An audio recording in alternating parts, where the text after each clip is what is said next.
Yeah. Straight up. Let's go. Yeah, yeah, yeah.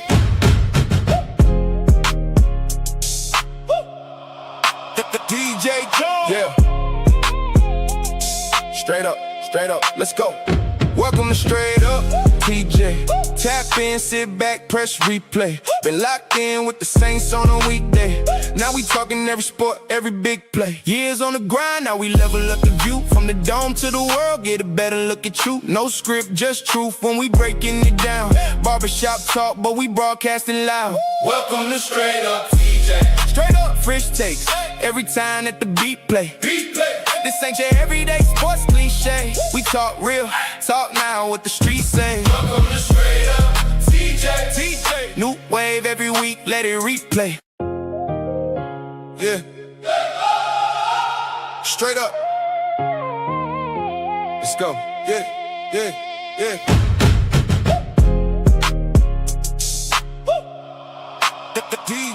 Yours truly, TJay Jones, and I want to say thank you for checking out the Straight Up TJay podcast. Really do appreciate it. I would also appreciate if you hit the like and subscribe button. It helps the channel to grow, and I would really appreciate that. Other than that, sit back, relax, and enjoy the show. Tap in, sit back, press replay. Been locked in with the Saints on a week. Hey, what's going on? What's going on? What's going on? It is yours truly, TJay Jones, and welcome to another edition of the Straight Up TJay podcast. But as you all know, this is a very special edition of the Straight Up TJay podcast right here on YouTube and across streaming platforms. Really do appreciate your time.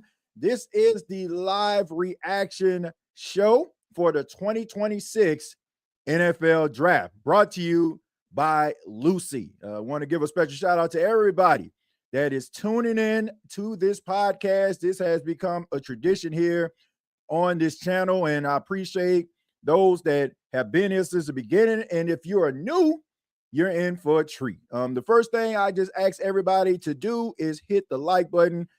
Let everybody know that you enjoy the Straight Up TJay podcast and all of its content. But ladies and gentlemen, the moment we all been waiting for, the 2026 NFL Draft. The time for talk is over. The time for all these mock drafts are over. It is time to put up or shut up. We're going to find out where these guys are going to land. These young players who dreamt since the first time they ever put on some pads, helmets. This is the moment that they've been looking forward to when their dream indeed is going to come true on tonight. They're live in Pittsburgh, Pennsylvania.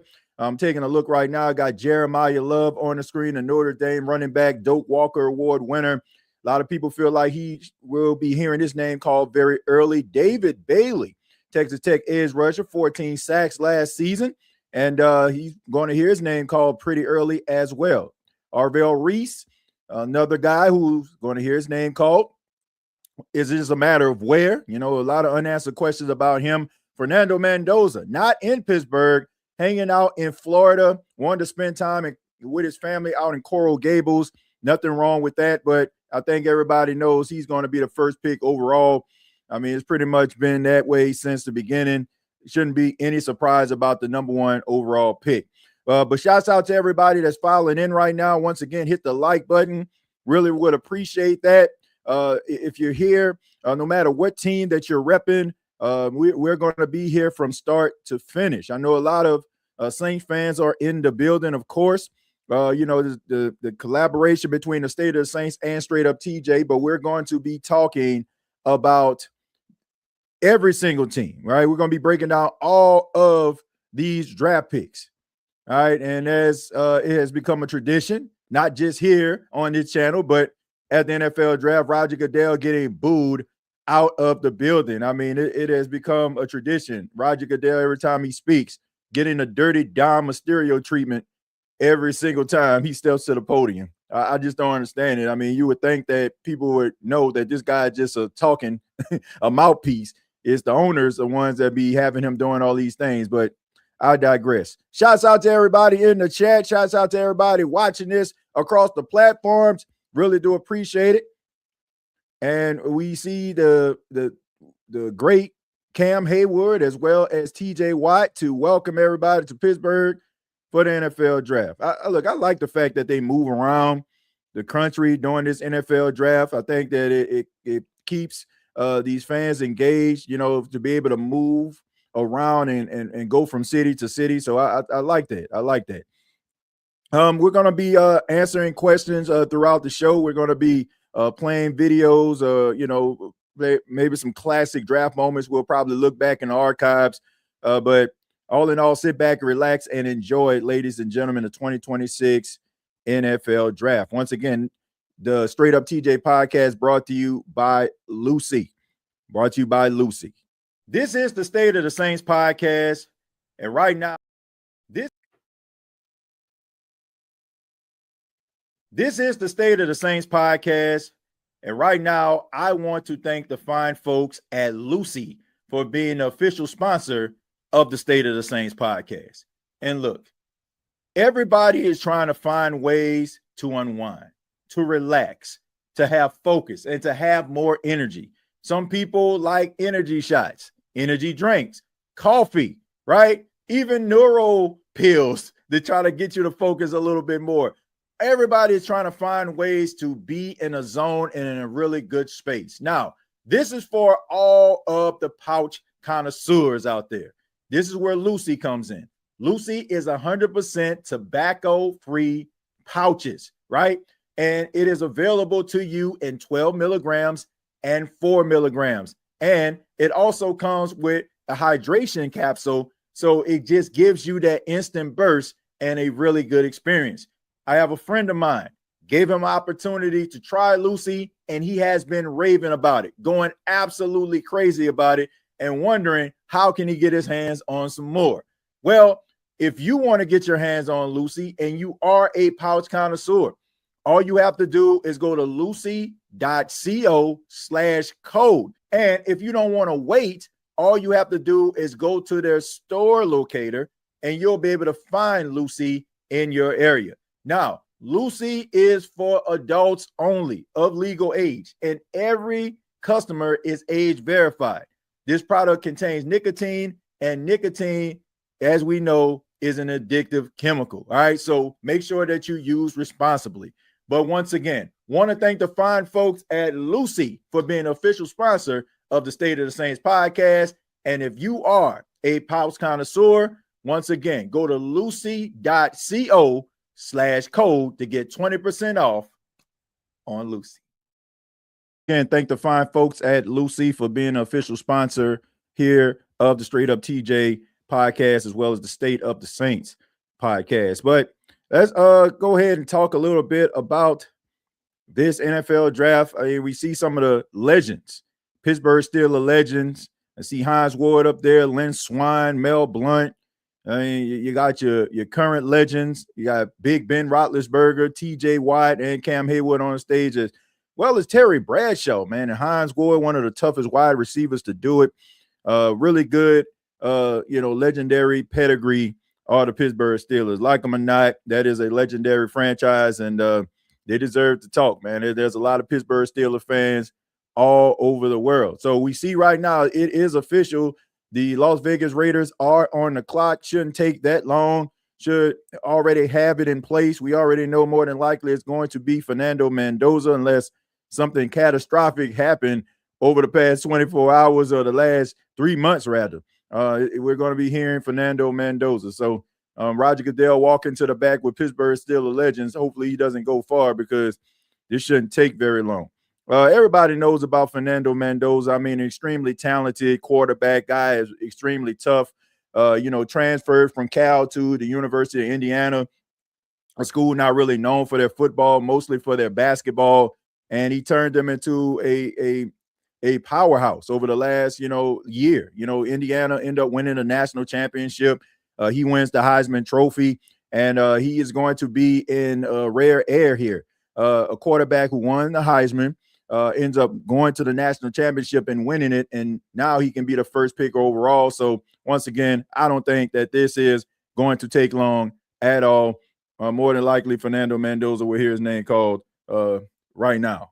As we see his family, he's a guy, man, of faith. A lot of people give him a hard time because he doesn't have like that edge or that controversy that surrounds him. He's just a button up guy who loves football and plays for his teammates and says the right things. And I know sometimes that can be a little boring, but look, man, you can't knock a guy for being who he is. I like Fernando Mendoza. Met him at the NFL Combine.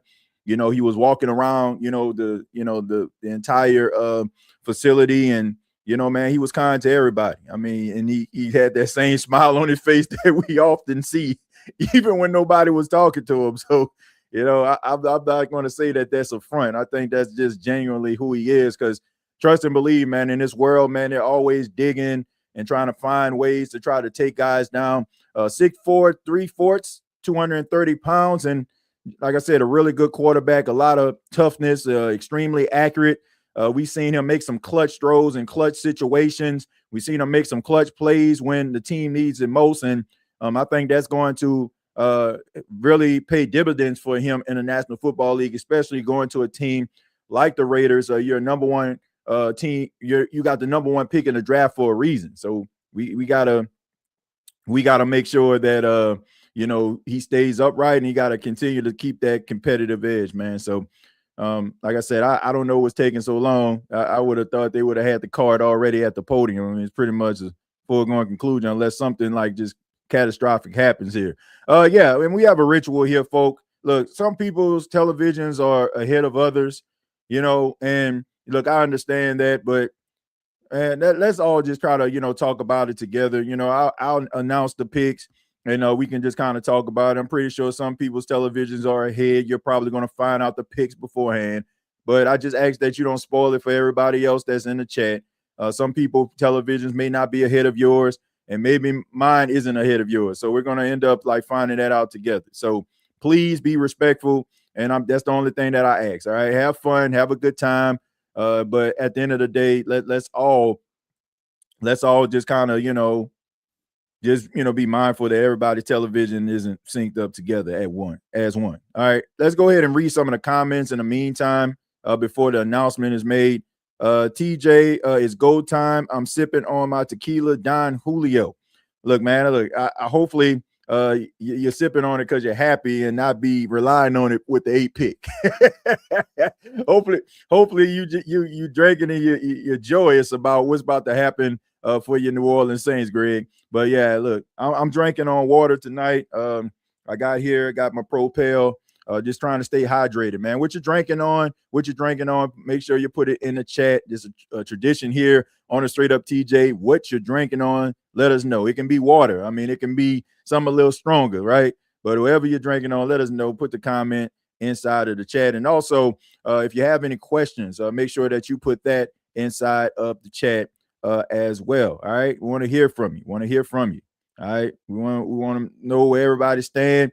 Look, like I said, if you're a part of another, team, if you're a fan of another team, go ahead and put your questions in there, man. We're pretty well-rounded here, and let us know what you think about your team's draft picks. On tomorrow, I will be on a guest on the Roar of the Lion, UK. I will be live in the UK. I've been doing this for like 3 years now. Shouts out to those guys out in the United Kingdom. I will be breaking down the New Orleans Saints draft first round draft picks, and yeah, that'll be taking place 7:20 Eastern time. That's 7:20 p.m. Eastern. So if you're not doing anything, make sure that you go to the YouTube channel Roar the Lion. And your boy going to be in the UK talking New Orleans Saints. So make sure y'all check that out. Let's see. Oakland is on the clock right now, TJ. All right, the pick is in. Let's go ahead and make this thing official, man. Let's go ahead and make it official. All right, we're going to go ahead and make that official. I'm pretty sure everybody know where they're going with it. Everybody already know what's about to happen. So, I mean, it shouldn't be a shock to absolutely anybody, but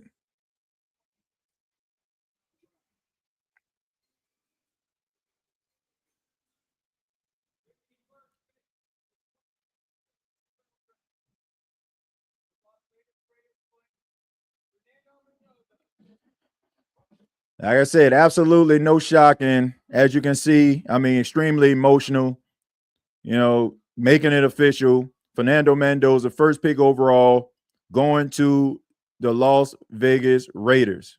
All right. So Fernando Mendoza, 6'4" 3/4", 230 pounds. A guy who had 3,535 yards, 41 touchdowns, 6 interceptions, and a quarterback rating of 90.3 on last year. So an incredibly talented quarterback is Fernando Mendoza. Extremely excited because this is a really good young man right here. I think that it's the right spot for him. Him going out to Las Vegas, there's a lot of vices out there in Las Vegas, but I think he's the right guy to be in that area. I think that he will be focused on football, and you don't have to worry about where he's going to be at 3:00 in the morning. More than likely, he's at your facility or at home sleep. So that's the best. That's the best thing that you can have as your franchise quarterback, a guy who is level-headed, a guy that's a leader, and somebody that's going to make the team better. And they're going to make it better by going out there and being the leader that they need to be on the field as well as off the field, holding guys accountable. So we take a look at Clint Kubiak, who is now the new head coach of the Las Vegas Raiders. Just recently won a Super Bowl championship as the offensive coordinator of the Seattle Seahawks. Saints fans are pretty familiar with Clint Kubiak. He had a cup of coffee back in 2024 with the New Orleans Saints as their offensive coordinator before Kellen Moore became the head coach in 2025. So Fernando Mendoza, Raiders' first overall pick. Congratulations to the young man. What y'all think about that? I'm pretty sure nobody's shocked that Fernando Mendoza is the first pick overall. I'm pretty sure nobody was like, oh wow, what? All right, so this can get interesting right here, man. The Jets. There were a lot of mock drafts that said that David Bailey would be the second pick overall. A lot of mock drafts says that Orville Reese would be the second pick overall. So we're going to find out what the Jets are going to do. You got, a lot of turnover with the Jets. You got a lot. Aaron Glenn going into his second season, going into the season on the hot seat. A lot of, questions about Aaron Glenn. Can he lead this New York Jets football team? We're going to find out. Demario Davis is over there. If they do decide to go get David Bailey, at least they have someone that is a leader inside of that locker room that he can lean on if they decide to draft David Bailey or Orville Reese. It's going to be, interesting for the Jets. And it's going to be interesting for Aaron Glenn as well because, like I said, you're in a New York market. They are extremely demanding, and they don't have time for uncertainties. If they smell blood in the water, they are going to pounce. No doubt about that. You think we'll keep our picks like last year or make a trade and move up or back? Well, I don't know. Honestly, there were talks about the New Orleans Saints moving up in the draft to possibly, to acquire Jeremiah Love. I heard rumors about that, or try to get Orville Reese, but you never know. I mean, you never know how the draft is going to shape up. You never know what a team is willing to give up or want from you in order for you to move up. So I can't say they are for certain going to stay at 8, but I'll be shocked if they end up moving up because I honestly don't think that there's a player out there that is worth moving up for. Unless you just feel like you about to get, the next Lawrence Taylor defensively, or you about to get the next, great running back and Jeremiah Love. So if you feel that way, then move up. I mean, it'll pay dividends for you because nobody will care when it's, 3-4 years from now if those players are making plays. But the Jets pick is in. We're about to find out who the New York Jets are going to select in the 2026 NFL draft. All right, so like I said, the Jets coming into 2026, a lot of unanswered questions. Front office still seems like they don't have stability. They made some trades. They gave away Quentin Williams. They gave away Sauce Gardner, got some first-round picks. So the Jets are trying to rebuild. They're trying to restack, and they're trying to build a new culture under head coach Aaron Glenn. So will it pay off? We'll find out. It all starts with the number 2 pick. So let's see what they're going to do with the number 2 pick as Roger Goodell approaches the podium again to let us know who the Jets are going to select at pick number 2.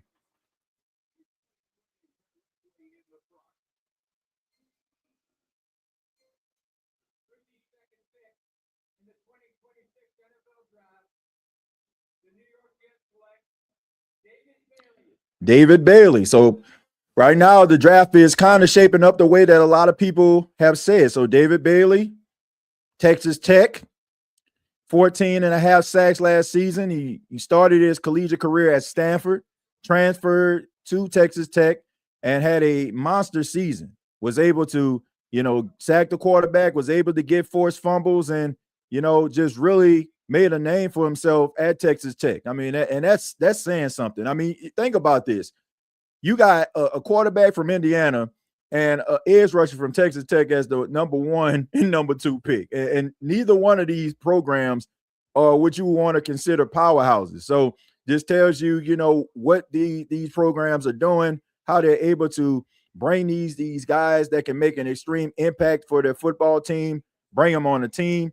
And, the rest is history. But like I said, David Bailey, an incredibly talented young man here, incredibly smart. Like I say, you start your career off at Stanford. I mean, you already know you can't be half-stepping going to Stanford. I don't care if you're playing football or not. You got to be able to handle your business in that classroom. So man, he's all smiles right now. I mean, when you see these guys, going through the draft process, when you're seeing these guys work out and you're seeing them like in some of these break rooms, sweating, nervous, trying to like do everything that they possibly can to boost their draft stock, you have no choice but to be proud of them, man. And I watched like David Bailey throughout the entire combine, the process, and even got a chance to chop it up with him and talk with him, man. He seemed like a young man with a really good head on his shoulders. And, I'm pretty sure his family is proud of him. Texas Tech is proud of him. And he's going to make the New York Jets a much better football team defensively, in my opinion, because I think he's made of the right stuff. 6'3", 250 pounds is David Bailey. All right. In 2025, he had 14 and a half sacks, 3 forced fumble, and 1 fumble recovery. It's pretty damn good right there. So congratulations to David Bailey being the number 2 overall pick in the 2026 NFL draft. What y'all think about the draft so far? Going according to plan? Did y'all think that the Jets were going to get Arvell Reese? Says Reese still on the board. Yeah. I mean, you got the Cardinals on the clock right now. Will the Cardinals end up getting Jeremiah Love here? We heard a lot of reports about the Cardinals possibly taking Jeremiah Love. Some people feel like that would be a really bad idea, especially since the offensive line of the Arizona Cardinals need some work. Maybe Spencer Fano could be the number 3 pick in the draft. But if they were to get Jeremiah Love, I mean, it's completely understandable, but you need to be able to put something around that young man in order for him to be able to thrive. I mean, we know that the running back position depends on a stable offensive line. Like if you got the talent, you can make some guys miss, but you're not going to get a lot of yards if you don't have offensive line that can be able to block for you in order to create lanes. So as we see David Bailey, congratulations to him speaking to the media. And, you got to breathe a sigh of relief here, man. All that work, all that preparation, all the process that you go through in order for you to be in this moment, you got to believe that it's just absolute dream come true for these young men. Aaron Glenn said he ain't got time to wait and see he's going to get the sure thing. I mean, at this point, regardless to what direction you go in the draft, if you got a top 5 pick, unless you just fell asleep at the wheel completely, you're going to get yourself an elite player, but it's about putting these guys in the right position to succeed. It's about the coaches, doing the right things for these players in order for them to be able to find success. So those things kind of go hand in hand. And, I'm a little concerned, about the Jets. I mean, we know that the Jets isn't, the most ideal spot, like for a lot of these players. It seems like when they leave the Jets, they find success. But hopefully David Bailey can be an exception to the rule, man, because, Jets fans are a really passionate fan base, man. And when you are a fan base that just get your heart ripped out every single year, man. You just want to see these type of franchises find prosperity. The pick for the Arizona Cardinals is indeed in. So we're going to find out really soon who's going to go to the Cardinals at number 3 as we move along through the 2026 NFL draft. Not necessarily more flops. Sliding down says, hopefully Bain, Tate, or Delane will be there if the Saints stay there at 8, says Larry. Yeah, I mean, I don't think the Saints need to move unless they just feel like they can just get an absolute sure thing. But if this draft starts to shape up the way that it is, there's no need for you to move. It's pretty much going according to plan right here.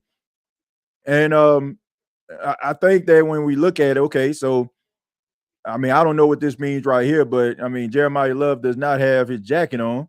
So I don't know if he's the guy that they selected or not, or maybe this is like some delayed video here. But if he's still sitting in that green room, that means that he's not going to the Cardinals. But if he does, that'll be great. But if you're the Cardinals, man, I'm looking at Spencer Fano right now, man. You got to show up that offensive line. You got quarterback issues. You got some offensive line issues. You got Tyler Algier, who you just signed from the Atlanta Falcons. I think that he's a really good running back. So you need to find ways in order to try to keep your quarterback up and also have your running game find success. But we're going to see, man, with the number 3 pick. Let's see what Arizona is going to do as Roger Goodell approaches the podium to let us know what the Cards are going to do at number 3.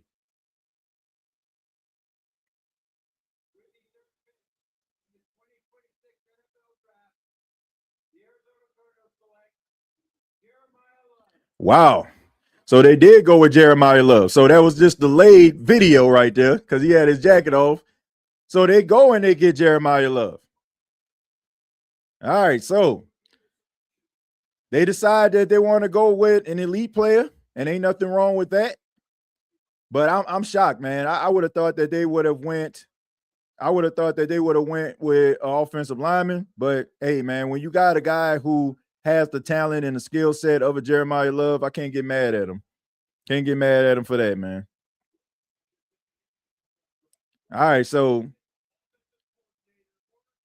you got Jeremiah Love, you got Tyler Algier. You think about this, man. You think about, you got to feel bad a little bit for Tyler Algier, man.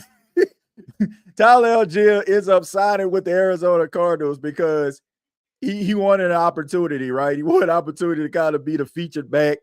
He loses out to Bijan Robinson, and then lo and behold, here comes another guy with the same type of skill set and abilities of a Bijan, and it's basically deja vu all over again, man. So I kind of feel bad for Tyler Algier a little bit, but at the end of the day, look, man, when you got a guy this talented, you can't pass this up. You can't pass this up right here. But man, I'm just wondering, like, what the Tennessee Titans are going to do. Are they going to get Arvell Reese right here? Are they going to get Arvell Reese? That's the main question. All right, so Arvell Reese is still out there. You got Caleb Downs that's still out there. You got Cornell Tate that's still out there. I think, based on what I'm seeing right here, I'm thinking that the New Orleans Saints are probably going to stay at 8. I'll be shocked. Like, I don't think there's a player right now that you need to move up for. This is a guy that you want to move up for if you need him.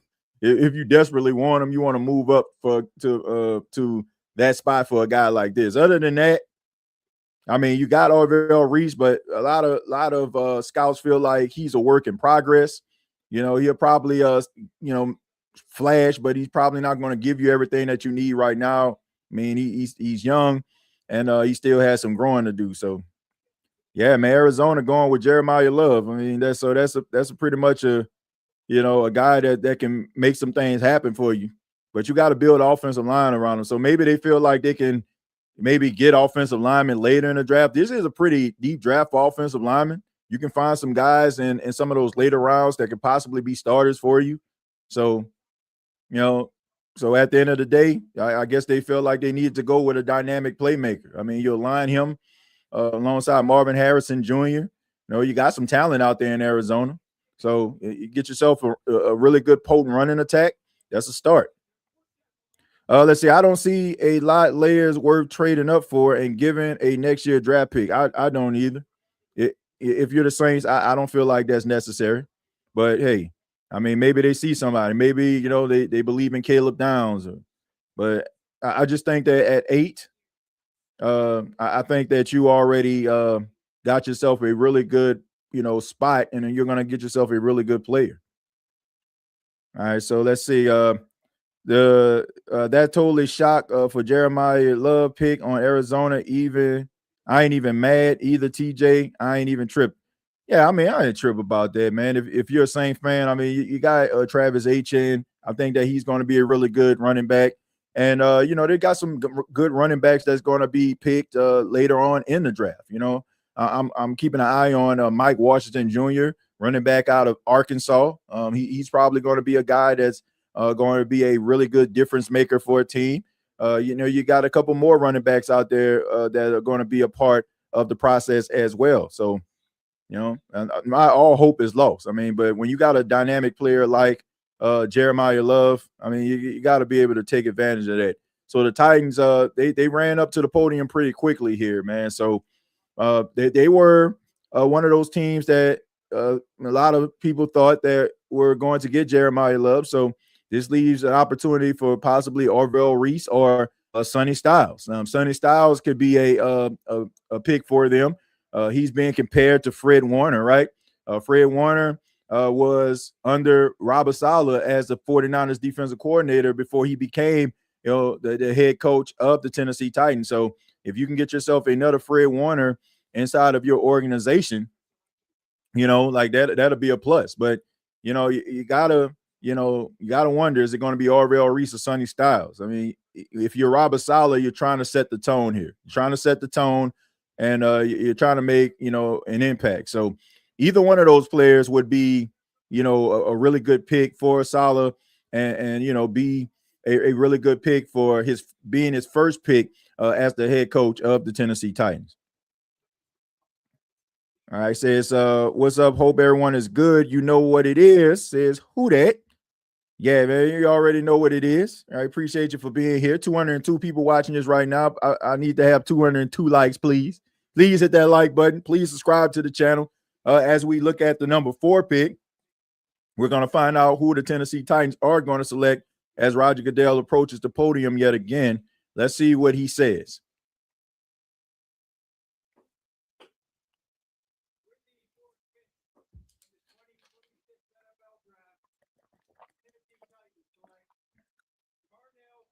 Wow. Whoa. And my TV went out. I'm so shocked. My TV went out. Carnell Tate. Wow. Wow, ladies and gentlemen. Wow, and wow again. I mean, unbelievable right here. I mean, absolutely shocking right now. I mean, what in the world is going on? I mean, my TV went out.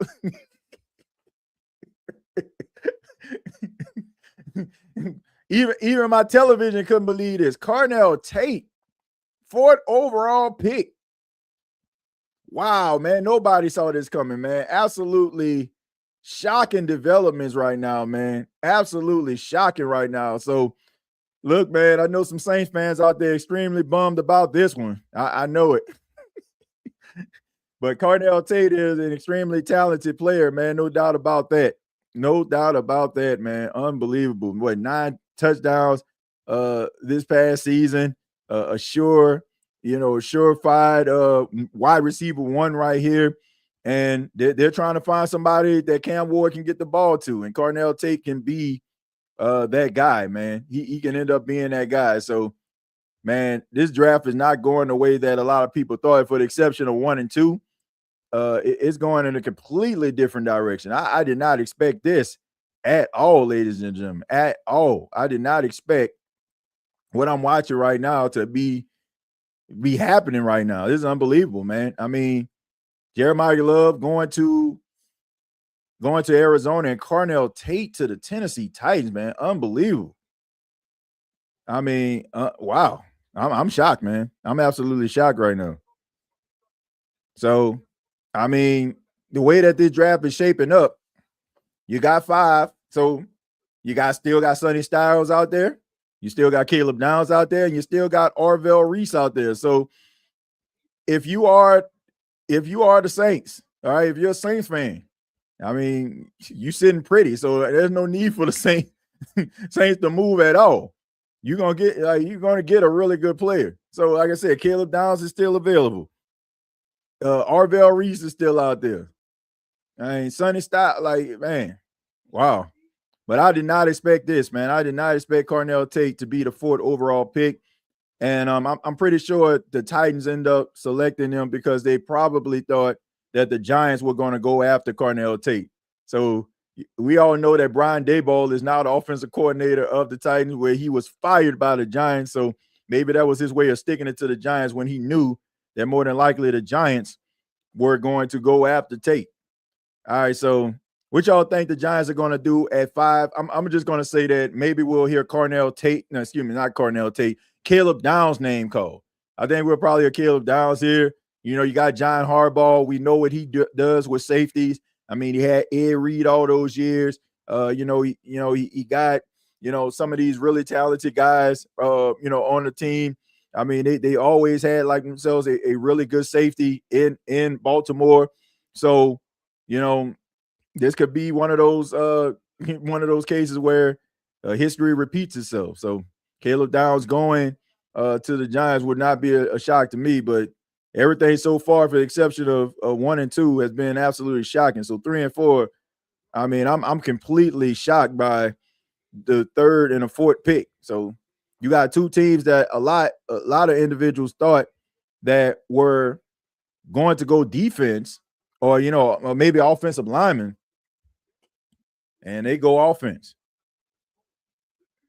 So, man, unbelievable stuff, man. Unbelievable stuff. Says Tyson to the Giants. I know I am bummed about it. This shocked me. Yeah, I mean, look, I thought that it might have been a stretch, for him to be there, at 8 for the Saints. I mean, you had a lot of teams that need wide receiver help. So that would have been tough anyway. But yeah, it is what it is, man. There's plenty more wide receivers that are going to be available in the 2nd round, in the 3rd round, that can be difference makers for a team. But yeah, I think there's a huge separation between Carnell Tate, Carnell Tate and Jordan Tyson. I think there's a degree of separation. But hey, man, we'll see. We'll see. Saints going edge, rusher, or cornerback. Sonny Styles still there. Yeah. Giants up next. Saints need to take notes, give Shuck some real weapons. Yeah, man. But like I said, when you think about John Harbaugh, John Harbaugh, he knows what to do with a safety. He knows how to use a safety. I can tell you that. And Caleb Downs being available. When he's had in the past, he's had Ed Reed, he's had Kyle Hamilton. I mean, Caleb Downs kind of is cut from that same mold as a Kyle Hamilton. So Giants could go Downs or Styles. Yeah. Chiefs trade up. Who are they gonna trade up for? Who are they gonna trade up for? Let's see, the Giants historically have always been known for defense. Linebackers are down calling. Yeah. I think Tyson goes to the Giants. Caleb Downs, you are a Saint. Well, I'll tell you what.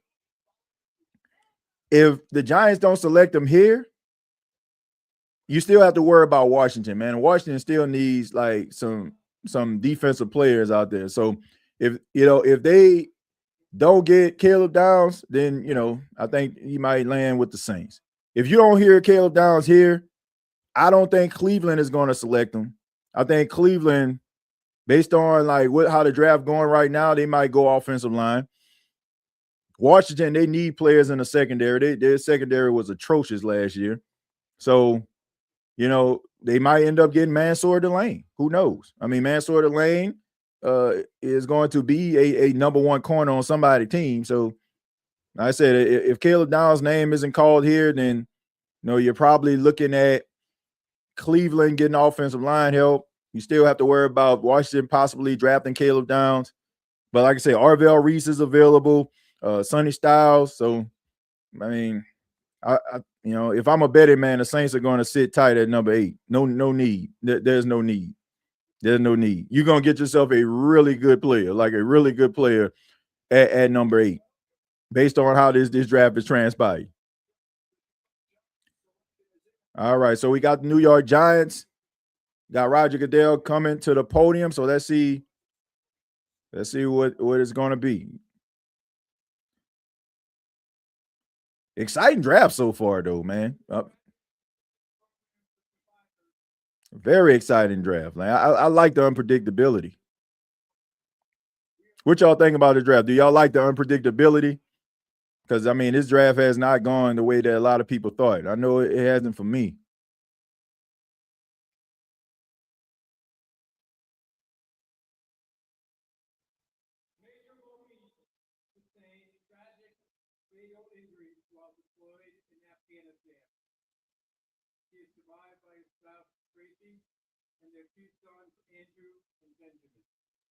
Yeah, man. Shouts out to all the troops out there, man. I want to dedicate this show to my brother-in-law, James Holston, man, part of the United States Navy, overseas, man. So salute to you, man.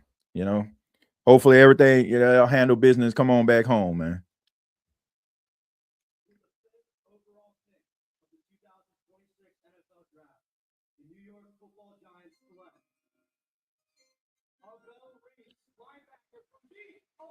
All right, so Arvell Reese is off the board. All right, man. Is it all right? So, all right, so you got Arvell Reese. All right, he's off the board. So that leaves Sonny Styles. That leaves Caleb Downs. Might be Mansour Delane. Hey, man, this is exciting. This is exciting right now. Man. I mean, Arvell Reese, man. So I think that this is a good spot for Arvell because you already got some polished defensive linemen on the team right now, some guys that can get after the quarterback. And like I said, man, he's raw right now. I mean, he's young. I think he's just 20 years old. So, this is a guy who has a lot of growing to do, but in the process of him growing, you got some guys out there that can already get it done.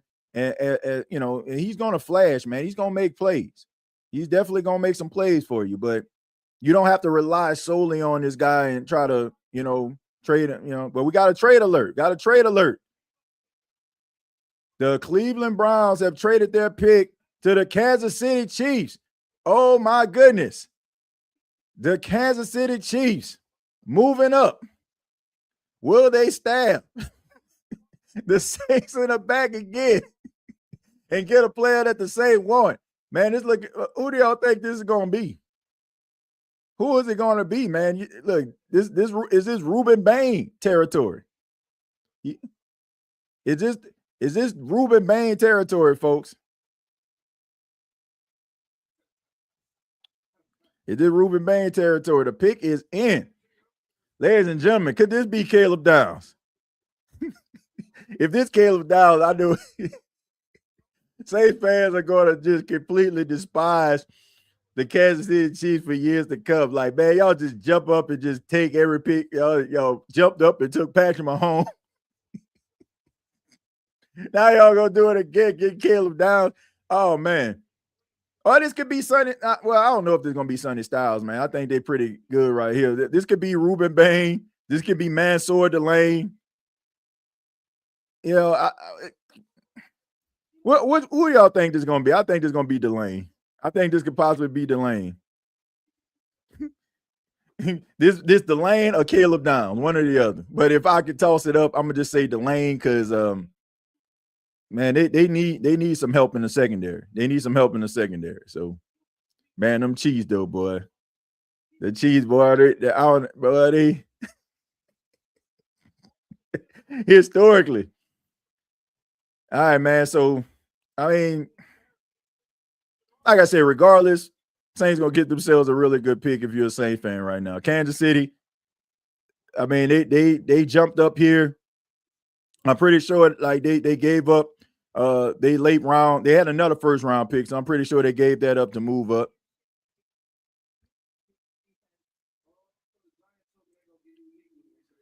This is getting interesting. Reese, Burns, and Adu. Yep. Yeah, it's gonna be interesting, man. I don't want Styles. We can get a generational player at 8. The Chiefs traded up. Yep. I mean, this is. I would be shocked if it's not somebody in the secondary.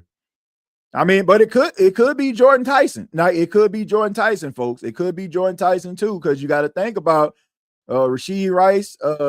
He's a guy who is up for a big contract with the Kansas City Chiefs, but he's been having a lot of off the field issues, man. And you might want to go with somebody that you don't have to worry about that with. So this could actually be Jordan Tyson as well.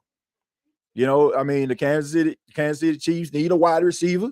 Washington, they were projected to possibly draft a wide receiver. Saints need a wide receiver, so this could possibly be, Jordan Tyson. But let's see, they get the 6th overall pick. The Browns get the 9th. They get the 2026 third round and 5. So that's not too much they gave up right there. They still get to keep their additional first round pick. But I mean, Andy Reid looked like he just took a trip to the Bahamas and then, came to the war room. But all right, man. So let's see who this is right here, man. Who do y'all think is going to be? I'm gonna say it is a member of the secondary, but if it's Jordan Tyson, this wouldn't surprise me because I mean, like I said, you got some guys that are unproven in that wide receiver room right now. But let's see what they're gonna do.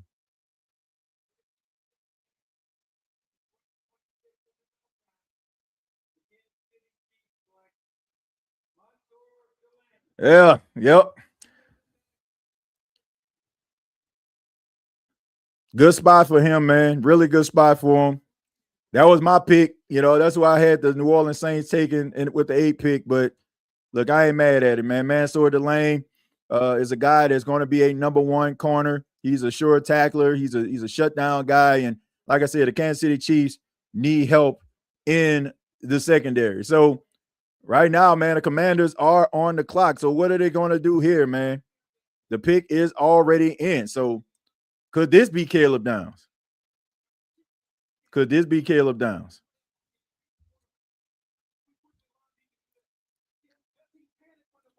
All right, so say who would you? I would have picked the lane of Caleb Downs.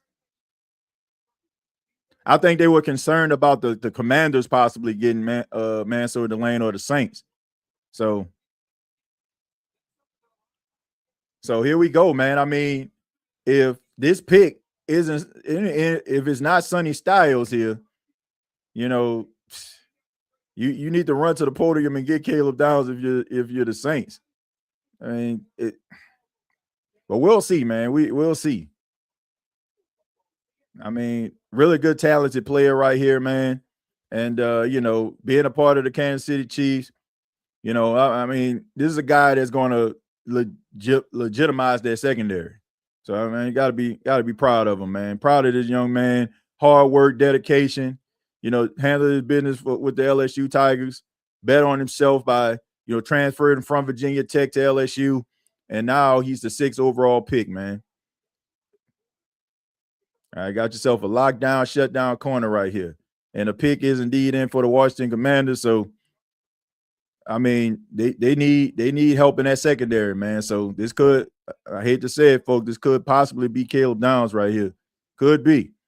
Could be.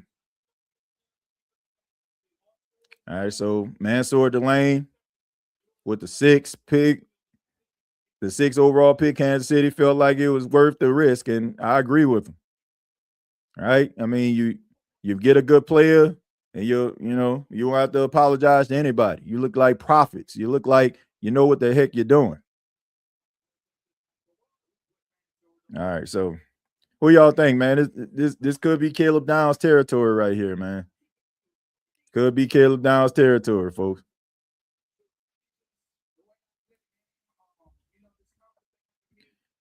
Yeah, man. But Mansour Delane, man, one of the best players in collegiate football last year. 34 tackles, 2 interceptions, 11 pass deflectors, a unanimous All-American. Is a member of the Kansas City Chiefs, man. Congratulations to him. Congratulations to him. They getting downs.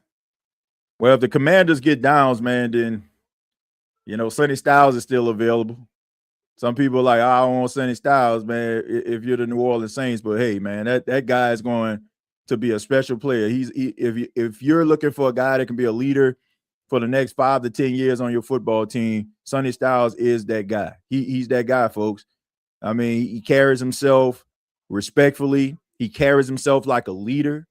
Like, you may not, look at that as a prime position, being an off-ball linebacker, but man, if this guy's flying all over the field and making plays, man, you're gonna be like, man, yeah, this is what the New Orleans Saints need.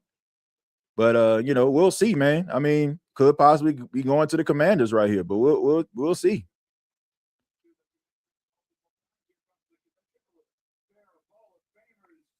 All right, so here we go. Got Jerome Bettis out here. Got Lynn Swan. 2 Pittsburgh Steelers greats right here.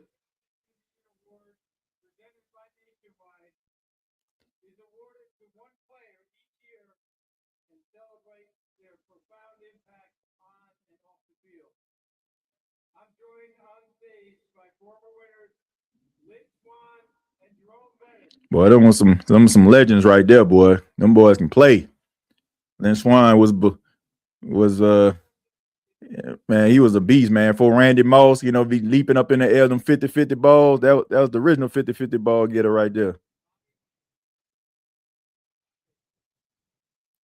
And we got Jerome Bettis out here. I mean, we already know the bus.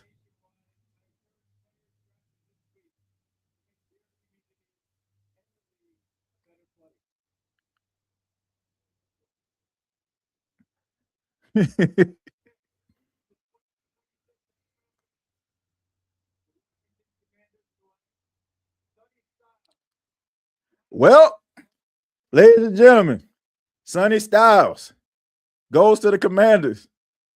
If you're the New Orleans Saints, this better. This better be Caleb Downs. This better be Caleb Downs. This better be Caleb Downs. This better be Caleb Downs, man. This better be Caleb Downs. This better be Caleb Downs. This gotta be Caleb Downs. This gotta be Caleb Downs. Like, I'm sorry. Look, I like Ruben Bain. This gotta be Caleb Downs. Caleb Downs is he's probably the first or the second best player in this entire draft. Some people say Jeremiah Love, some people say Fernando Mendoza, but many people are saying Caleb Downs. This man has fell into your lap. Man, you got Carl Granderson and you got Chase Young. Like, solidify your secondary and get yourself a guy that's going to be the leader in your secondary. I mean, it's here for the taking, man. It's here for the taking. But we all know New Orleans Saints, they don't do things a conventional way. They do things their way. But we're gonna see. But man, Caleb Downs has fell in your lap. He has fallen in your lap. And I'm pretty sure the Saints probably would have got Sonny Styles if he was still available. So we talk about best player available. That's what we talking about right here. You set yourself up to have the best player available. Let's see what the New Orleans Saints gonna do. Let's see what they gonna do. But Caleb Downs, man, is the best player available right now. The best player available. That dude was an absolute freak show at the combine, by the way.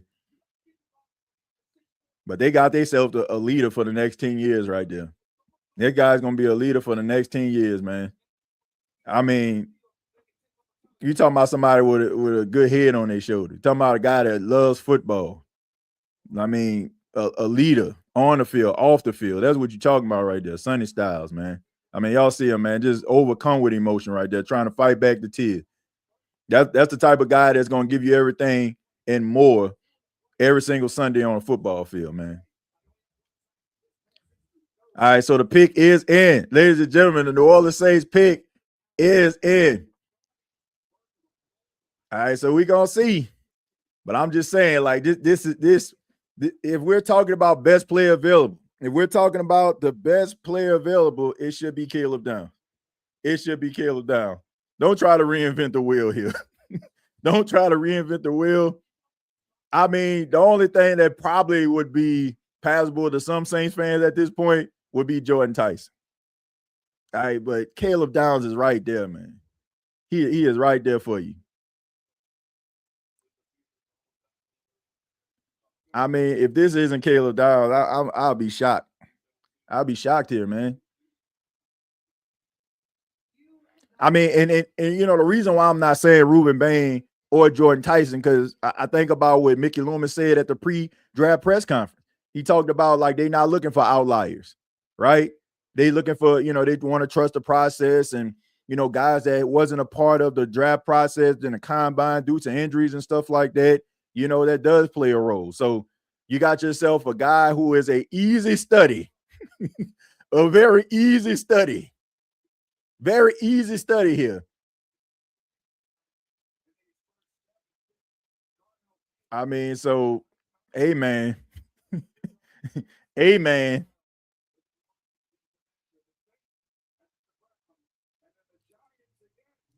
Man, this need look. If this not Caleb Downs, man, I mean, if this is okay, like I said, the only passable pick that I can understand would be Jordan Tyson. Like, if you just feel like, man, this dude right here, like, I know he's been injured, but man, this dude is going to be our number one receiver for years to come. But Caleb Downs is the guy that you need to select if we talking about best player available. If the Saints set themselves up by getting these draft, like getting these free agent acquisitions, this is the best player available. Some people even say this guy's the best player in the draft, and he's falling to you. You got to do it, man. You got to do it. You got to do it. But like I said, the only other player that I think that I would understand if they were to draft Jordan Tyson right here. If they were to draft Jordan Tyson, you know what I mean? I get it, but this has got to be Caleb Downs. This got to be Caleb Downs right now.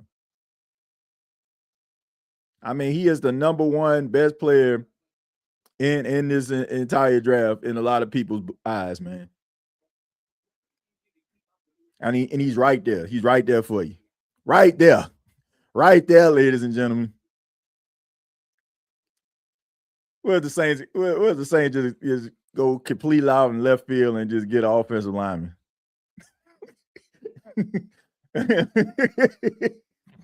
Well, they just, you know, just getting an old lineman. But like, regardless, man, even if they were to do that, it would be understandable. But it'd be like, man, like at this point, like you got to go with the best player available, man. It's Caleb Downs. It's Caleb Downs, man, and then Jordan Tyson. So, you know what I mean? You know. If you take Downs, the wide receiver become a number one priority for the rest of the draft because it's a real hole. I agree on Downs, though. Yeah.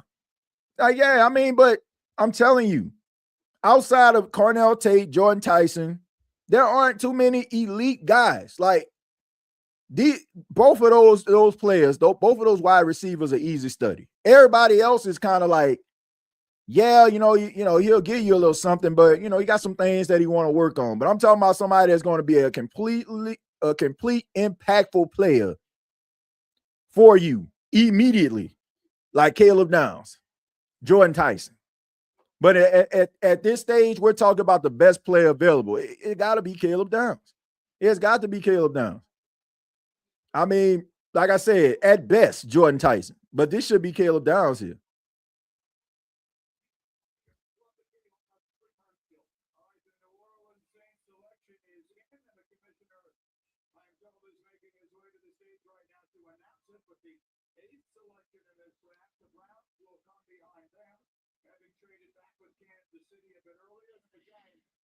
If the Saints don't get Caleb Downs here, I mean, the Giants going to be licking their chops because I think that I don't think Cleveland is going to like get a safety. All right, let's see what they got here.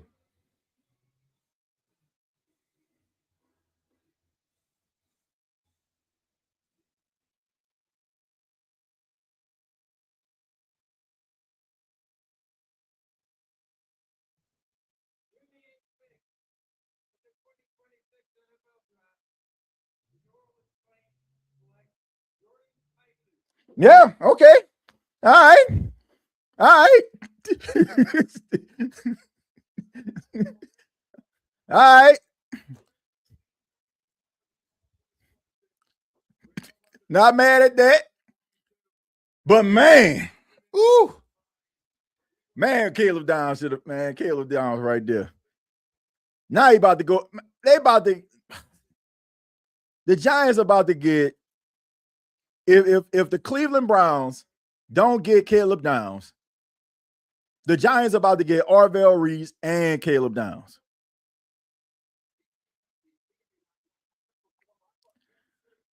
But man, I ain't mad at it. 6'2", 203 pounds, Jordan Tyson. Excitement is coming to New Orleans, ladies and gentlemen. Agent Zero has arrived. And I already said, if the Saints get their hands on him, this guy's going to be the Saints' #1 receiver. I'm sorry, Chris, but this man is special. You know, if he can stay healthy, my goodness. Oh, man, my goodness. But man, I just think Caleb Downs is going to be special. But this guy has the capability of being special as well. Not mad at the pick at all. At all. Agent Zero is, man, my goodness, man. He's overcome with emotion.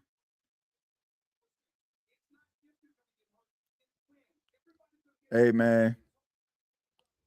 Hey, man. This young man can be special. He can be special, ladies and gentlemen. If everything pans out, this man can stay healthy.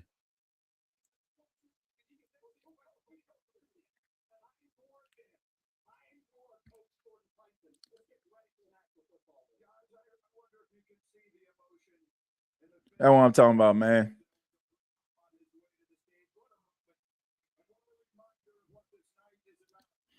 Hey, they're looking at dude's eyes, man. He got some dog in him, man.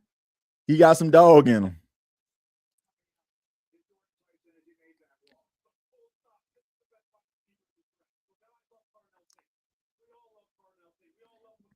Man, that brother, that man got some dog in him, man.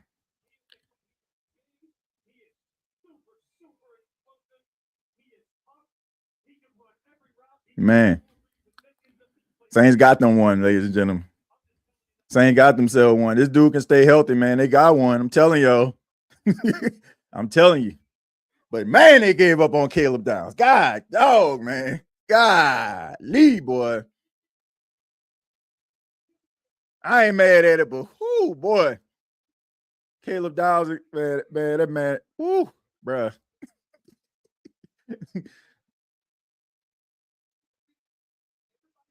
Man, my goodness, man. Boy. Let's hear from Jordan Tyson.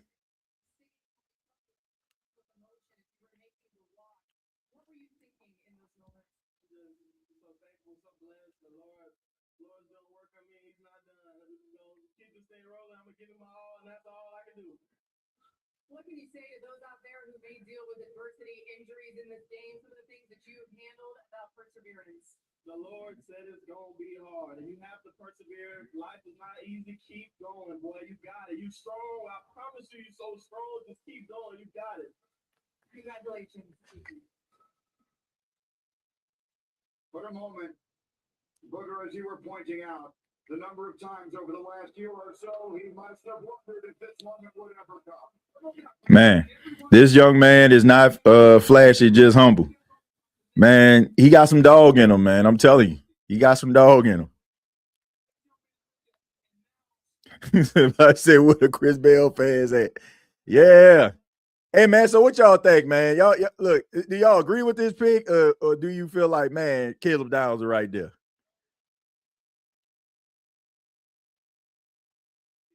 I mean, because I think Cleveland gonna get offensive lineman here, so I cannot see John Harbaugh passing up on Caleb Downs again. I just don't.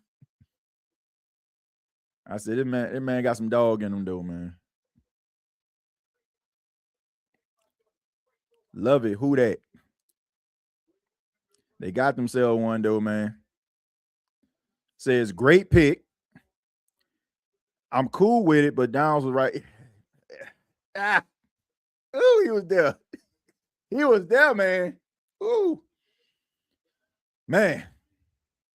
That got it. That I know that had to provide a chip on his shoulder because he was pretty confident.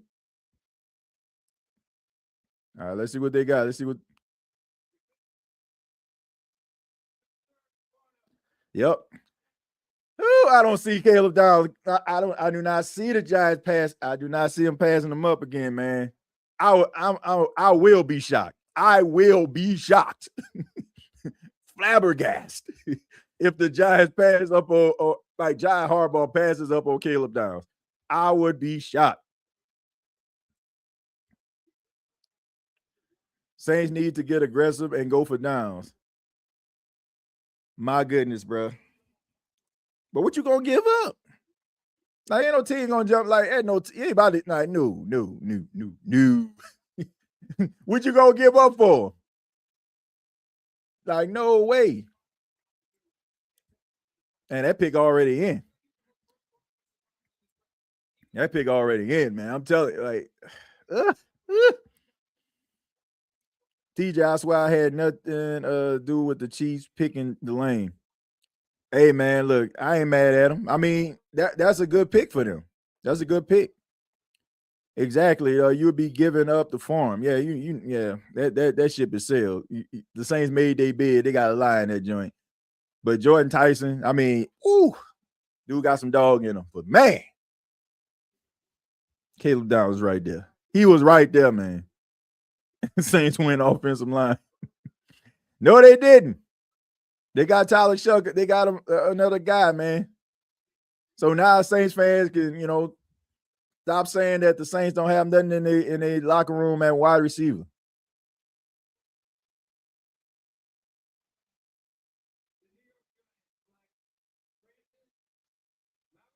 What? What? Ain't no way my boy falling like this. Oh my goodness, man. I thought, bruh. I thought for sure. I don't know. Oh man. I don't know. I don't even know no more, man. How is Caleb Downs still on the board, bro? How is Caleb Downs still on the board, bro? How is Caleb Downs still on the freaking board, man? How? That is completely unacceptable. That is complete. I mean, look, I ain't got nothing against Miles Gore. Miles Gore, like he's a dog, man. Didn't give up no sacks last season. Didn't give up none of them. But okay, so we got a trade alert. Got a trade alert. The Dolphins have made a trade. Who they trading? Who trading? Dallas moving up. Could this be Caleb Downs? Could this be Caleb Downs? I'm tired of predicting for Caleb Downs, man. This man should have been gone. Should have been gone. Man, Dallas got back-to-back picks? Wow. So they didn't even have to give up the Wow. Wow, man. So the Cowboys got back-to-back picks, 12 and 13. Wow. All right, way to go, Jerry. I'm pretty sure he probably gave up one of them picks that the Jets gave him. Man, wow.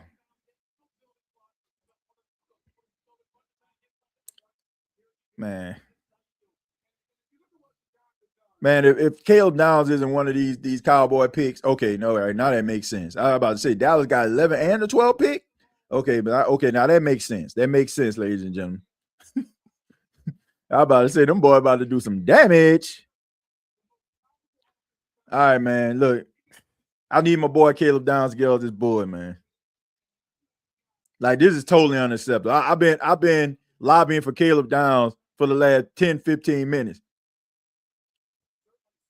Man, this is totally unacceptable, man. Caleb Downs is arguably the best player in the entire draft.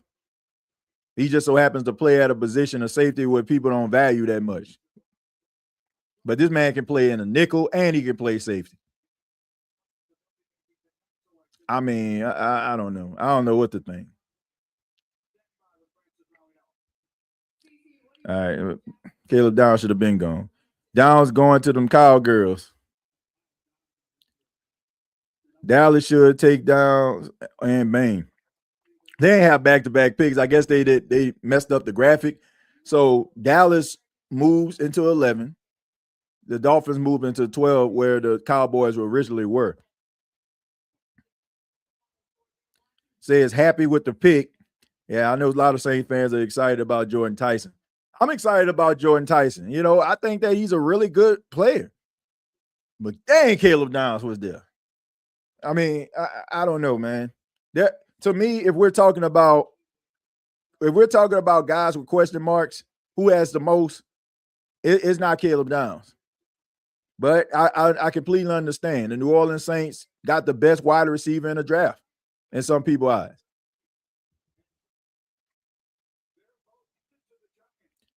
All right, we can get a Thielen from Oregon. You know what? I don't think he's gonna be there. I don't think he's gonna be there in the second round. I don't. I think he's gonna be a first round pick. You don't wear a suit that damn fly and gonna be sitting there in the second round. Like, you just don't. Like, homeboy came out there sauced out. Like, nah, I don't see it. 407 people watching this right now in real time. Please hit the like button. Please hit the like button. And I want to appreciate Scarecrow. Says TJ, please avoid spoilers. No one spoil anything. Yes, thank you. Please, pretty please, with sugar on top. If your TV is ahead of everybody else's, congratulations. All right, you got the best damn cable company in America. But please, pretty please, do not spoil it for everybody else. All right, don't spoil it for everybody else. All right, this is the Straight Up TJ podcast, and we're hosted and sponsored by Lucy. Shouts out to Lucy being official sponsor of the Straight Up TJ podcast. And if you're just joining us, the New Orleans Saints did not move out of the number 8 spot. Instead, they went and they drafted Jordan Tyson, wide receiver out of Arizona State, probably the most dynamic and pro-ready wide receiver in this entire draft. So shouts out to Mickey Loomis and the Saints front office. And they got themselves a really good player if everything can, go right for Jordan Tyson. Let's see. The problem is, who do the Saints draft in round 2? It's going to be eeny, meeny, miny, mo pick in round. I don't think so. I mean, you open yourself up for, possible cornerback, right? I mean, Colton Hood might be there, right? You know what I'm saying? You got some other guys out there, like you got Keontae Scott that could be available for you. You get what I'm saying? Like you got some very talented players. They can probably get a player in their secondary in the second round. So at the end of the day, they still in a good spot. They just addressed the cornerback position, right? I mean, you got Keontae Scott. You probably got Colton Hood. You got D'Angelo Pines. So, TJ, do you see Tyson taking the wide receiver 1 spot from Olave? Yes, I do. Yes, I do. Yes, I do. I do see that. I see it. And I'm this is not hyperbole. I just think that the guy is a better overall wide receiver than what Chris Olave is. Chris Olave is a really good top shelf wide receiver. And I do think with the help of, of Tyler Shuck, the way that he is trusting Chris Olave, I think that Chris Olave is going to be really good. But I think that Jordan Tyson, look, when you got a quarterback like Tyler Shuck, he elevates everybody around him. So if you're a average wide receiver, you're going to look good. If you're a good wide receiver, you might look elite. And if you're an elite wide receiver, you might look all pro-like. You know what I'm saying? So I think that Jordan Tyson has all of the makings of being a really good, like all pro caliber wide receiver. And Chris Olave is all pro. He's a second team all pro. But so what's that saying about, Jordan Tyson? All right, so here we go with the Dallas Cowboys. Please hit the like button, ladies and gentlemen. Please hit the like button. Please, pretty please, with sugar on top. Please hit the like button. All right, so Dallas Cowboys, see what they're doing.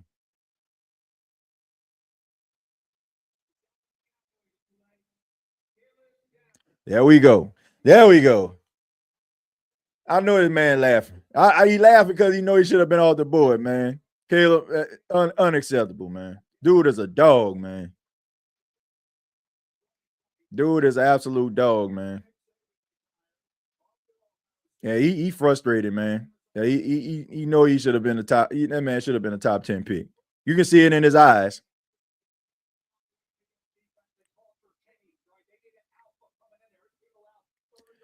Yeah, but I mean, look.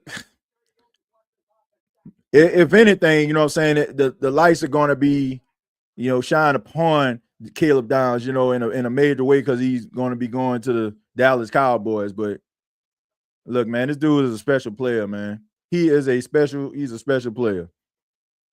But man, this man was there. Ooh, he was there, bro. He was there. He was there, man.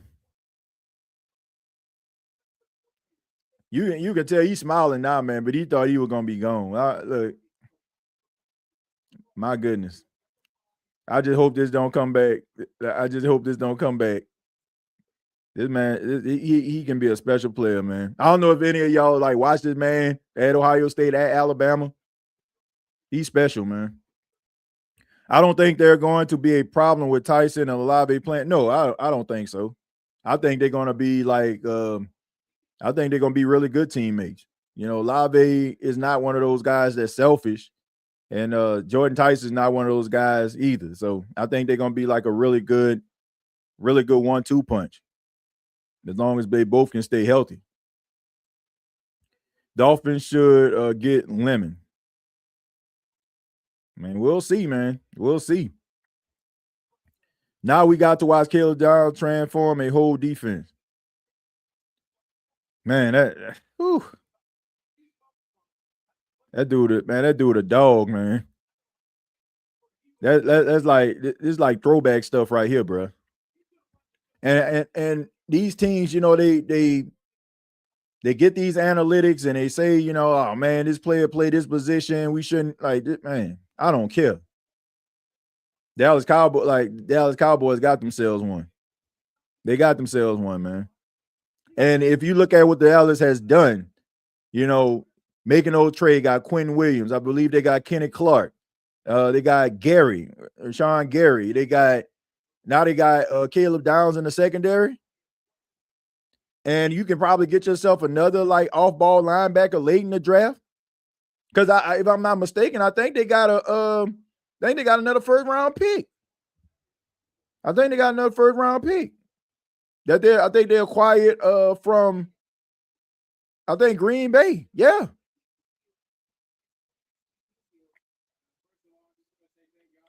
TJ, you draft Traden Stukes, Jamai, McCoy, Keontae Scott, Jacob Rodriguez, etc. Plenty of pick. Yeah. I mean, look, I don't think it messed up the draft. The Saints need a wide receiver. Ain't that what the talk was? Talk was the Saints need a wide receiver. Saints, man, they need a wide receiver, man. We ain't got nobody.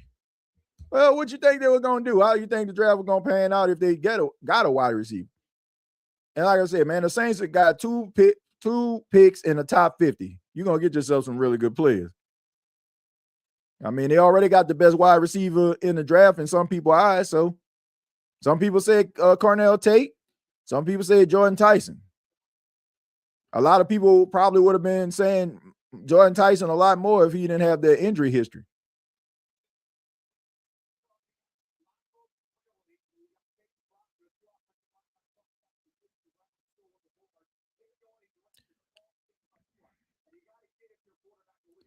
Yo, nose tackle Lee Hunter is a beast. Definitely would like to see him dominate on our defense. Pick number 20. Yeah. I mean, so they can circle back and get somebody else.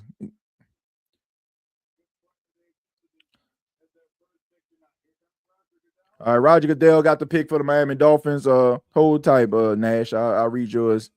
I'll read yours next.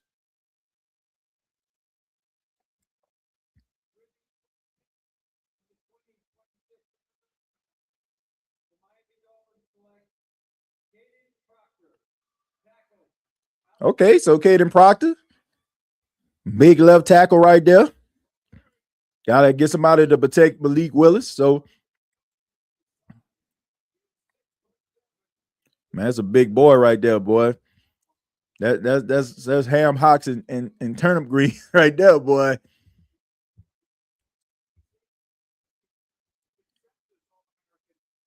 You missed out. Sounds like. You know how this chat is, TJ. Had we took downs, they would have been saying we should have took Tyson. just be jiffing. Like, nah, I mean, look, Caleb Downs at that point, he was there for the taking. But I understand the Jordan Tyson. I understand that. I understand it. He was just right there, man. I'm not mad at the pick. I don't think Saints fans should be mad at the pick. I think that both players can be very, very beneficial to their franchises.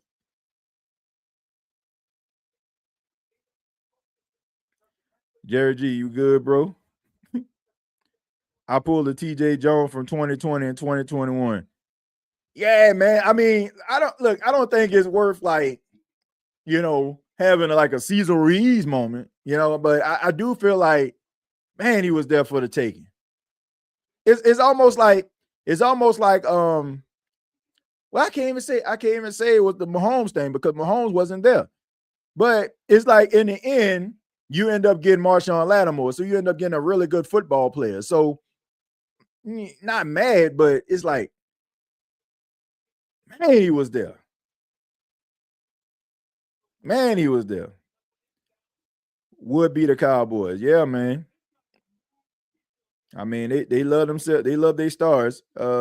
Nash says, I think they should have got Downs and Chris Bell. I'm the second round, but I'm okay with Tyson. Yeah, but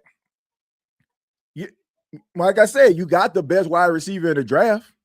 So if you would have settled for Chris Bell, you wouldn't have more than likely got the best wide receiver in the draft. You would have got a really good, talented wide receiver, but you wouldn't have got the best wide receiver in the draft. You can't get mad at the Saints because the Saints, they got the best player that was available at a position. So Jordan Tyson was the best player available at the wide receiver position.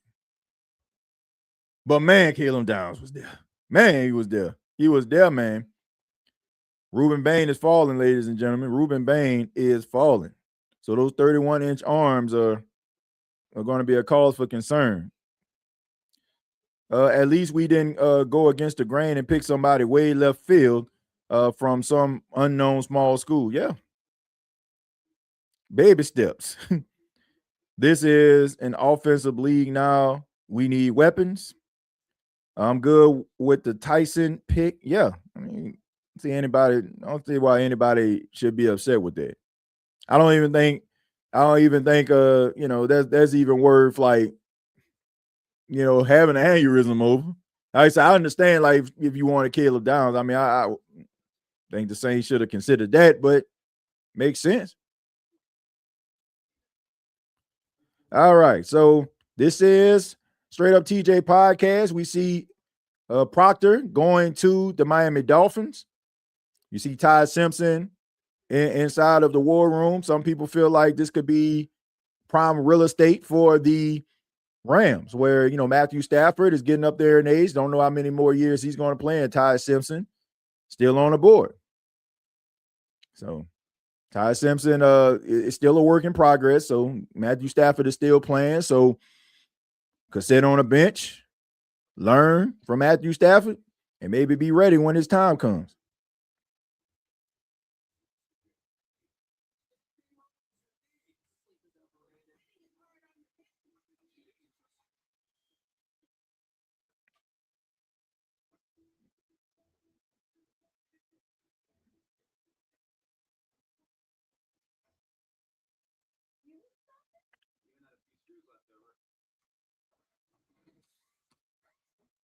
I'm typing something, ladies and gentlemen. Just typing something.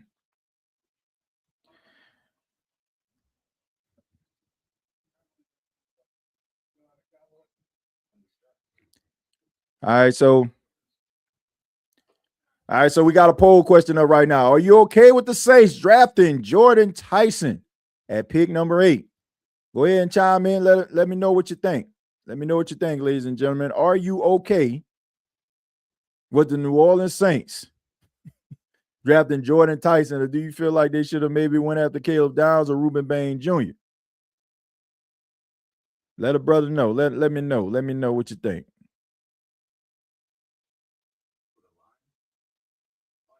All right, what do you all think? Are you okay with the Saints drafting Jordan Tyson at pick number 8? We're gonna let that poll go. We're gonna let that poll. We'll get back to that just a little bit later in the show. Let's see. I don't know, TJ. Jordan Tyson doesn't seem to be explosive. He makes all the catches, but he doesn't really blow past people. Man, this guy can make plays, man. He can make plays. He can make some plays, my guy. I can't say now he ain't got like blazing speed, but he can make some plays, man. He can make some plays. He can get behind the defense, and he can make some of those acrobatic catches, and he can get yards after the catch. I mean, that's win-win to me. That is win-win.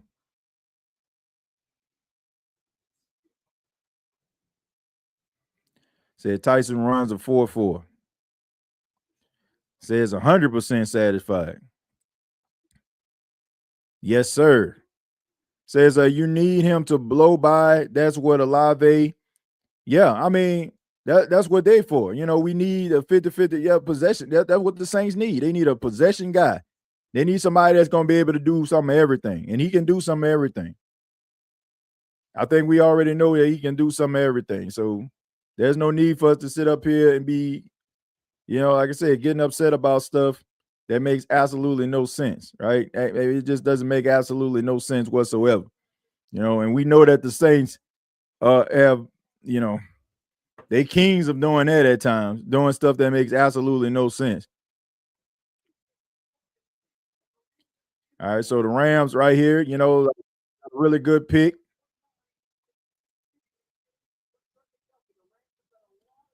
Facts, TJ, and Tyson has the capability of blowing by guys.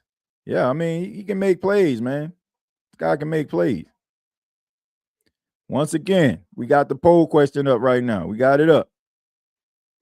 All right, are you okay with the Saints drafting Jordan Tyson at pick number 8? All right. You can type 1 or 2 in the chat, right? You type 1 or 2 in the chat. All right. 1 for yes, 2 for no.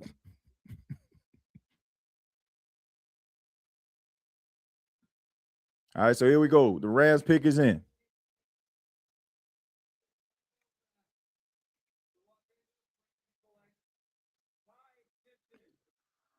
So Ty Simpson.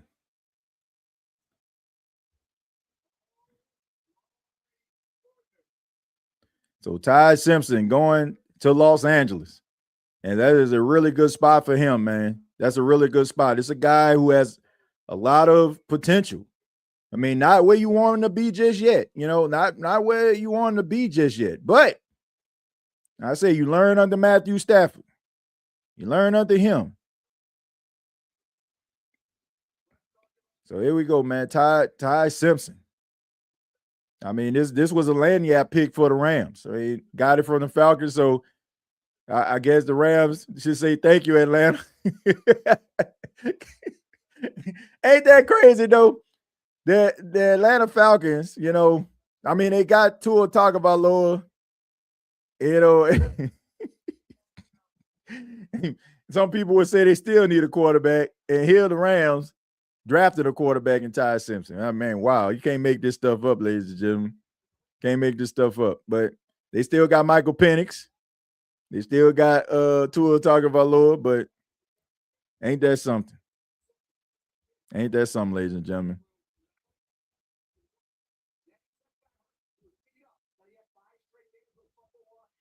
Yeah, that's a good spot for him, though. That's a good spot. You don't have to worry about, you know, starting day one. You can learn. You can become a much better version of a quarterback. And then by the time when your name and number is called, you'll be ready and prepared. So I trust McVay with Ty. Yeah, he's gonna be good. You know, as long as he you know, do the right things. And you know, I mean, it was some questionable quarterback play at Alabama for Ty Simpson. I mean, but you know, he showed some promise.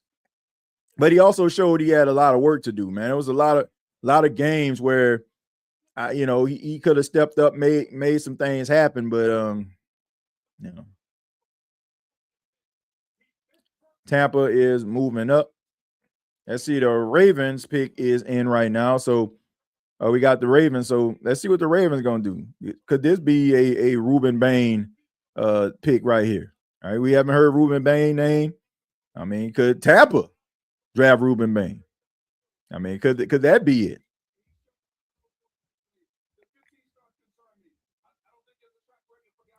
That's Reese for Simpson.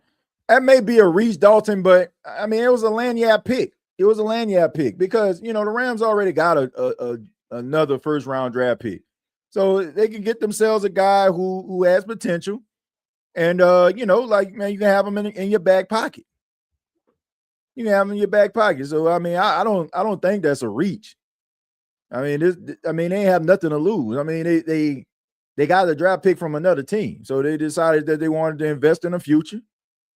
And you know, I trust Sean McVay with a guy like this. Like Sean McVay is not going to like the Rams. Like there's one thing you can say about the Rams. You can dislike the Rams and all the Nola no call stuff if you're a Saints fan, but at the end of the day, the Rams do a damn good job at player evaluations. Like they get players late in the draft, third, fourth round picks, guys making plays, guys getting second contract, guys, you know, becoming unrestricted free agents and making money. So if they feel like this guy is worth them drafting in the first round, I'm gonna trust it. Because I mean, we seen the Rams draft players and they always seem to work out. So they did their homework. I trust that front office. We should trade with Cowboys for the 20th spot. For what you gonna give them? What you gonna give them? All right, look. I don't think the Saints are in the business to pay a king's ransom for anything. I mean, even Mickey Loomis had to admit, he said, we not one player away. He already said it. Boy, them draft boards be changing quick. Yeah, man, this draft is not going the way that anybody anticipated. But I still think Ty Simpson fits Sean McVay's offense. Yep, sure does. Definitely does. I don't think you draft for potential in round one, especially that early, maybe at pick 30.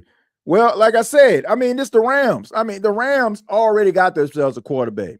The Rams, like, think about this.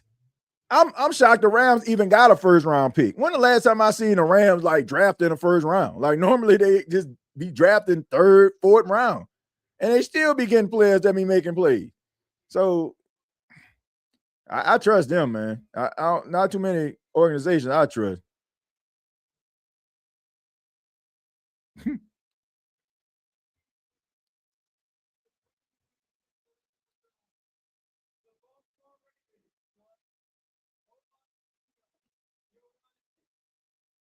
Ooh, they got Vegas. They got Big Vega, man. All right, so Tampa, they got their pick. Could this be Ruben Maine Jr.?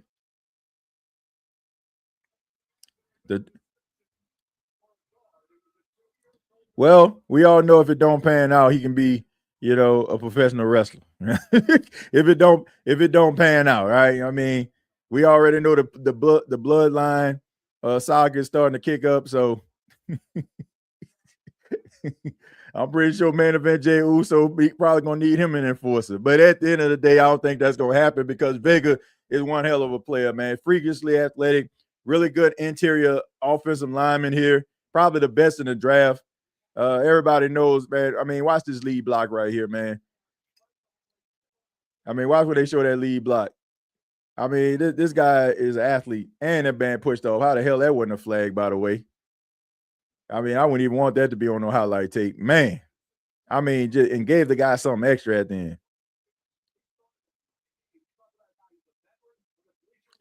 All right, so here we go. The Buccaneers, the pick is indeed in. And you got Vega going to Baltimore, which makes perfect sense. I mean, big physical guy, so kind of fit that mold. So that day two will be real interesting. I think this entire draft for the Saints is going to be real interesting. Rams plan is safe, that's all. Bain is still on the board. Yeah, a lot of people, man, they trust those analytics. They trust those analytics, man. They're not trying to invest, a top 10 pick in a guy that got 31-inch arms. To get back in at pick number 20, it will take at least 2 ones and a second and fourth. Yeah, I don't think that'll be a smart idea. I don't think that'd be a smart idea because you don't have to do that. Like, like what are you doing? You just want to entertain the fans for the night? That's what you want to do. You just want to entertain the fans. Like, ain't got too much going on. They ain't got too much going on, man. Shoot, man. Saints jump back in the first round. Like, you don't need to do that. Yeah, man. Anybody going to see that Michael Jackson movie? It's playing right now. I think it picked a bad weekend to go because, everybody gonna be watching the draft, but Michael Jackson waits for no man. Right? Anybody want to go see that movie? I think it's gonna be good. Everybody that I've seen watch the premiere said it was real good.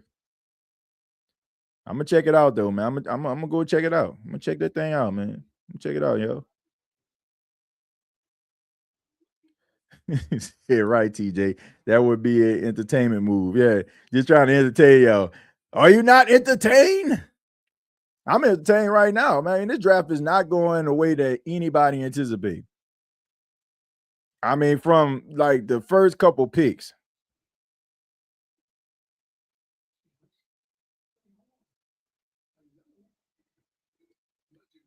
Jackson State on the movie. Yeah, Jackson State was on the movie, man. Shouts out to my former college professor, Dr.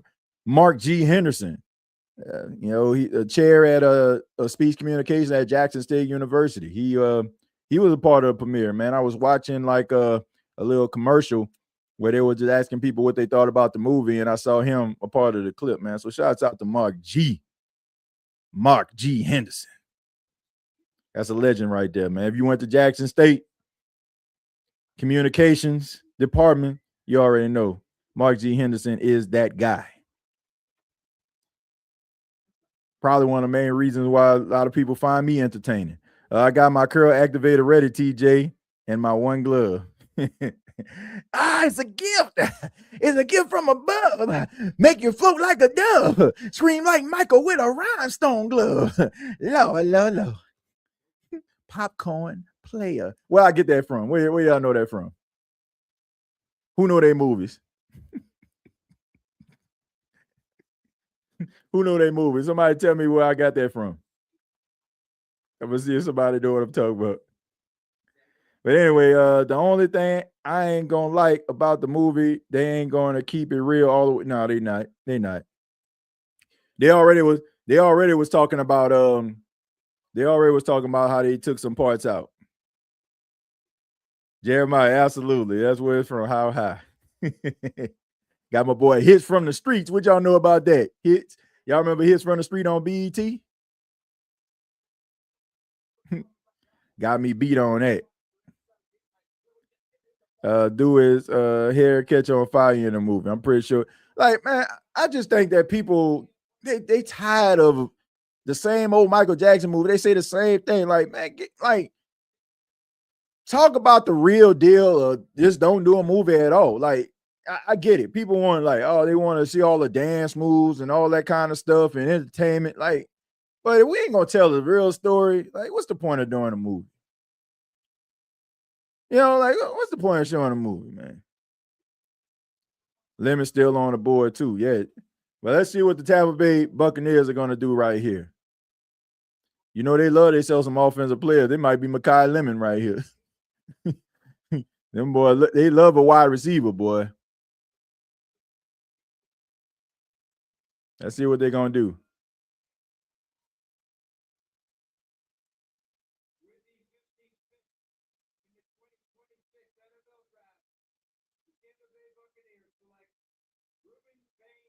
Yep.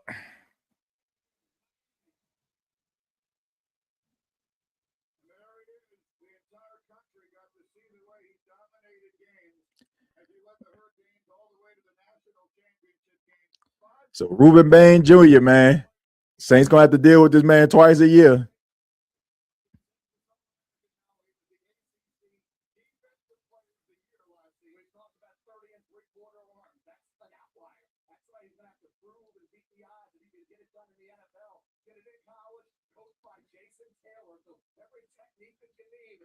Man, Ruben Bain is a beast, but don't he look like one of them old school 1970, like, you know, dudes on the black exploitation movie? What you think, sucker? What you think this is, sucker? You know, don't he though? Like, he does look like one of those guys though. But at the end of the day, man, dude is a beast. And like I said, man, this guy just cares about football, man. He just cares about football.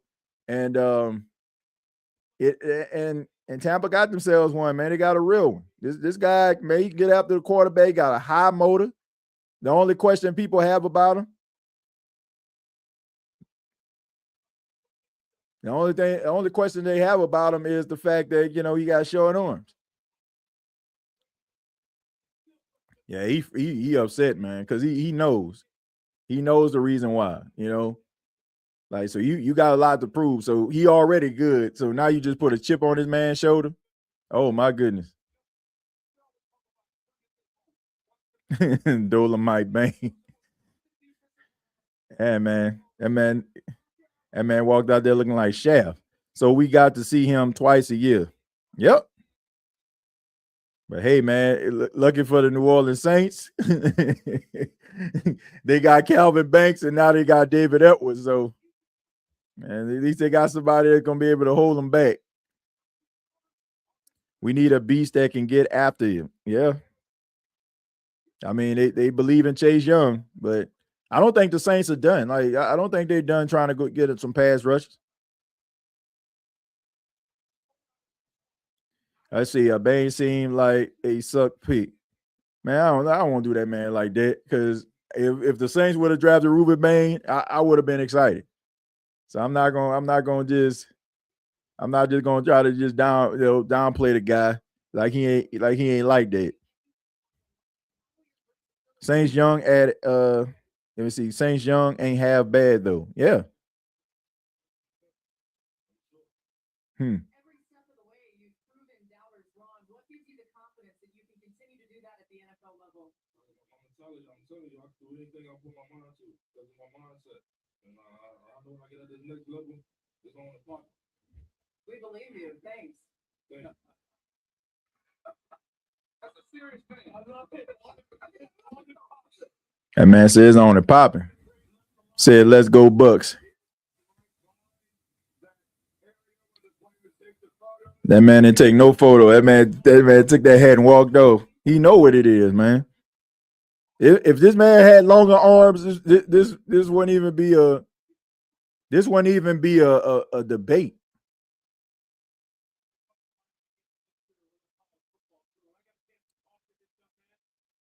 Yeah, T like Shav or Ben Wallace from the pitch.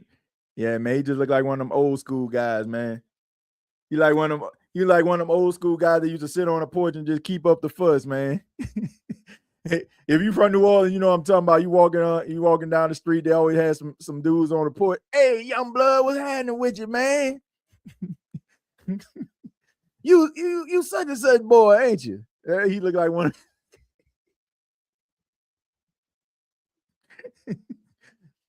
Hey man, hey man, you goony, sonny. Just be sitting on the porch, be playing spades or something. But man, dude can ball though. Okay, the Jets pick is in.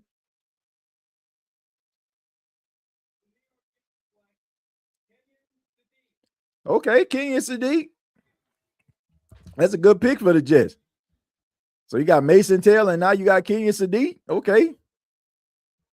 Boy, trying to get that two-headed monster at tight end. My boy Lemon's still there. Wow. Yeah. Wouldn't this be something if what if this was Mekhi Lemon for the Lions? Man, they already compared him to Amon-Ra St. Brown. So you gonna bring in the Amon-Ra St. Brown clone to Detroit? I don't know. I don't think they're gonna do that. Might be an offensive lineman or something. Let's see. This might be the most unpredictable draft I can remember. I'm shocked. Yeah. People don't know how to evaluate if they got a bunch of quarterbacks. TJ, you think we keep Olave long term or trade him after next year? I think they're gonna keep him long term. I ain't gonna keep him. I don't think it's a Brandon Cook situation. You know, like when the Saints drafted Michael Thomas and Brandon Cooks was supposed to be the number one guy, and then, you know, all of a sudden Mike T came. I don't think it's going to be one of those situations because you can never have too many, like, top, you know, receivers, as y'all know. You need some guys that are going to be able to put some points up on the board.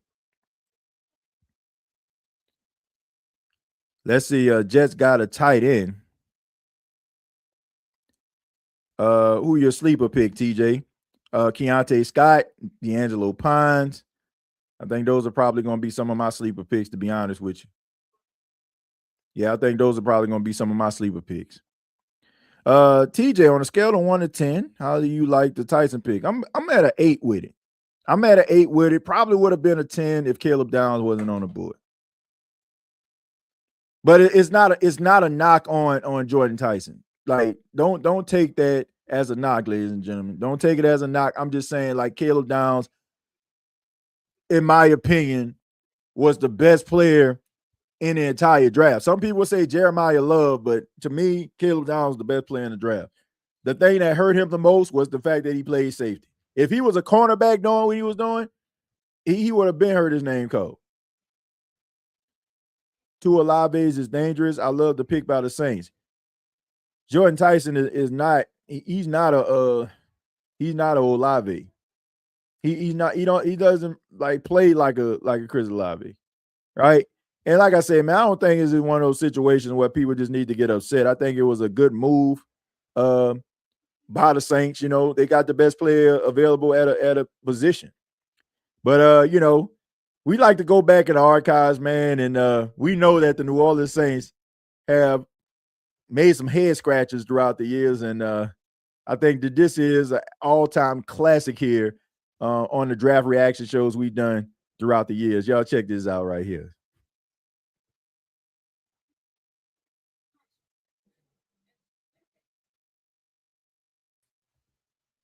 That the Patriots don't get Jordan Love. Patriots move out. We all excited. We happy. We rubbing our hands together, Birdman style. You know what I'm saying? Because we think we about to get Jordan Love. Think about this, folks. You see that big old notice at the bottom of the screen say the pick is in. You excited. You sweating like you about to get drafted. You looking at the screen, Roger Goodell with the 24th pick of the 2020 NFL draft. Yeah. the Saints select Cesar Ruiz. Think about how you felt when you heard Cesar Ruiz.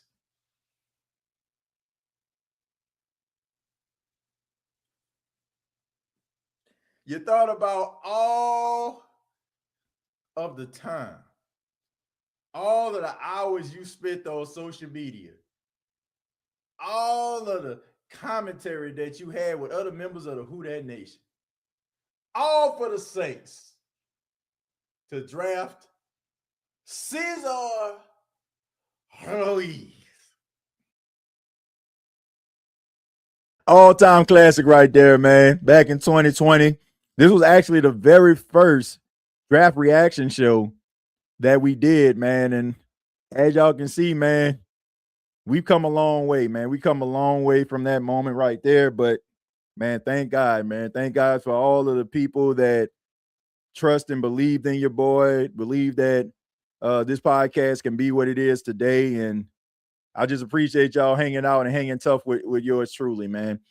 Here on the Straight Up TJ podcast, once again, we are brought to you by Lucy. This is the State of the Saints podcast. And right now, I want to thank the fine folks at Lucy for being the official sponsor of the State of the Saints podcast. And look, everybody is trying to find ways to unwind, to relax, to have focus, and to have more energy.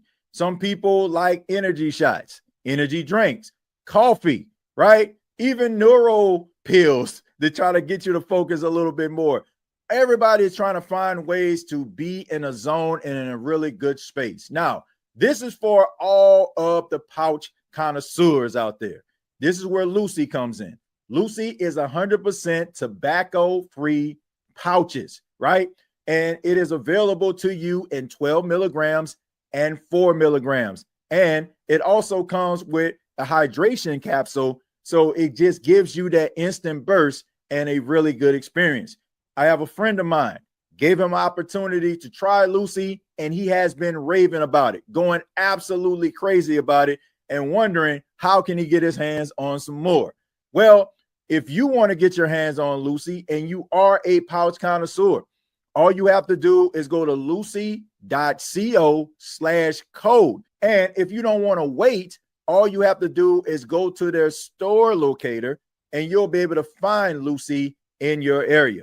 Now, Lucy is for adults only of legal age, and every customer is age verified. This product contains nicotine, and nicotine, as we know, is an addictive chemical. All right, so make sure that you use responsibly. But once again, want to thank the fine folks at Lucy for being an official sponsor of the State of the Saints podcast.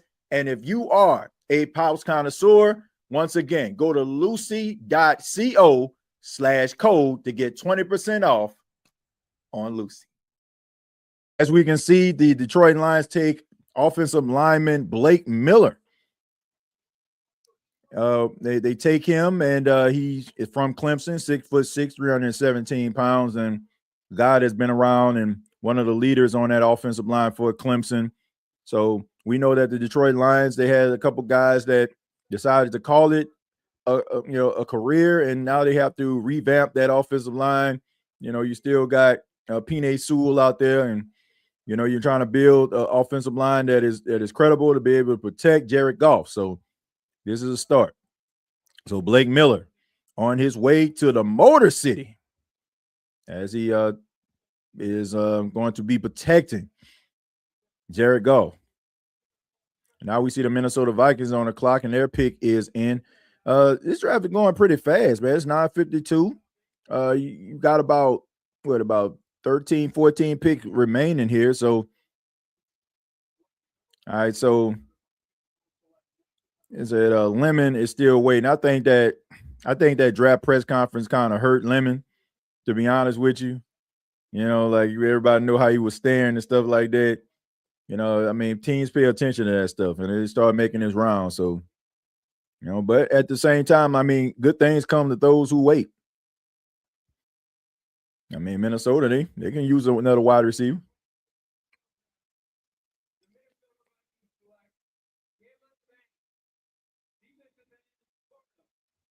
All right, so really good pick right there. Adding to Brian Flores's defense.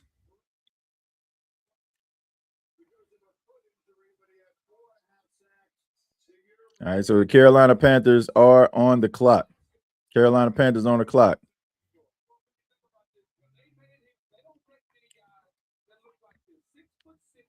That's stupid though.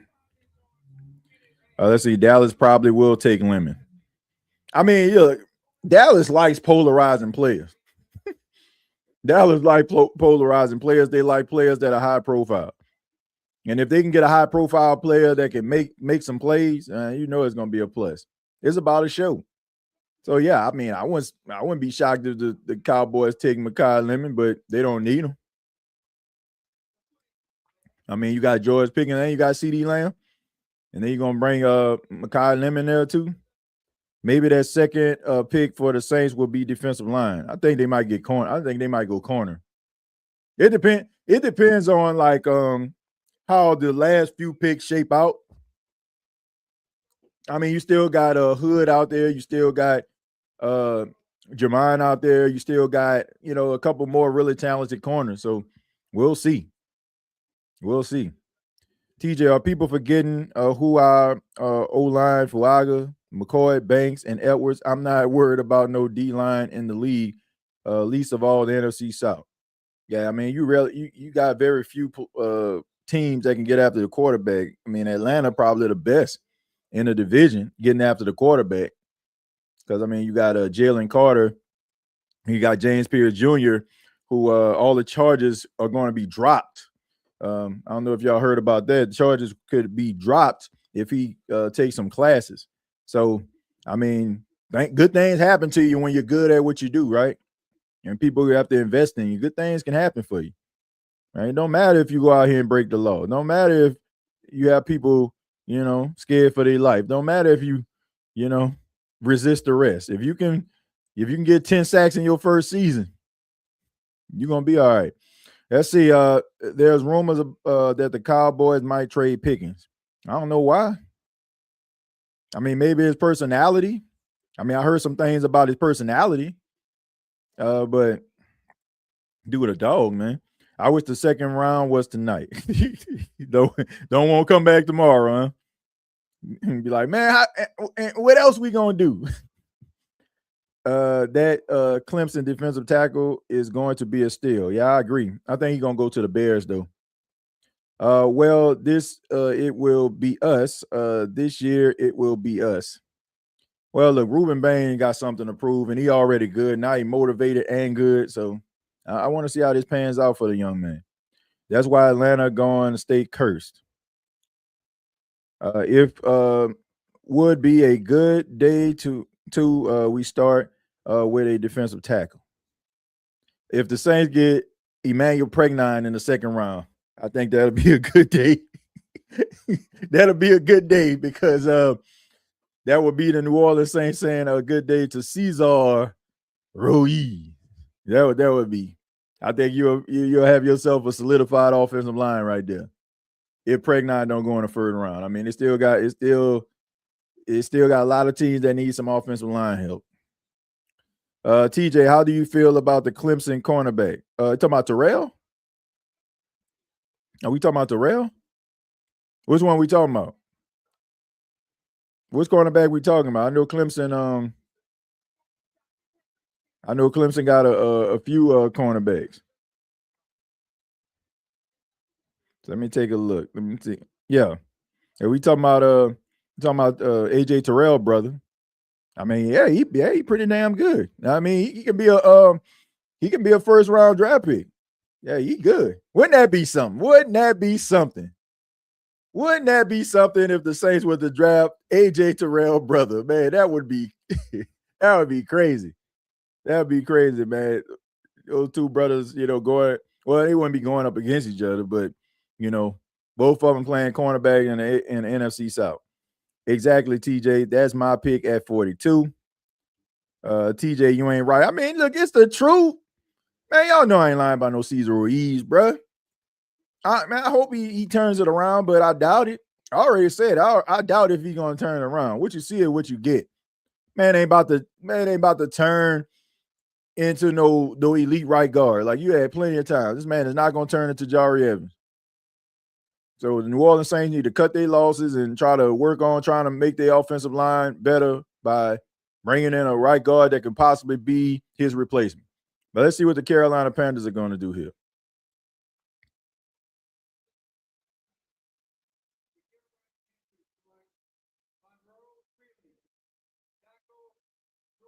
Okay, all right.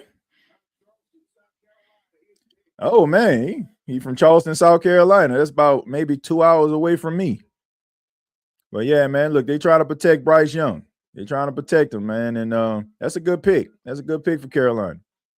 They got themselves a couple of little pass rushes, and I don't call them little pass rushes, but they got themselves a pass rush.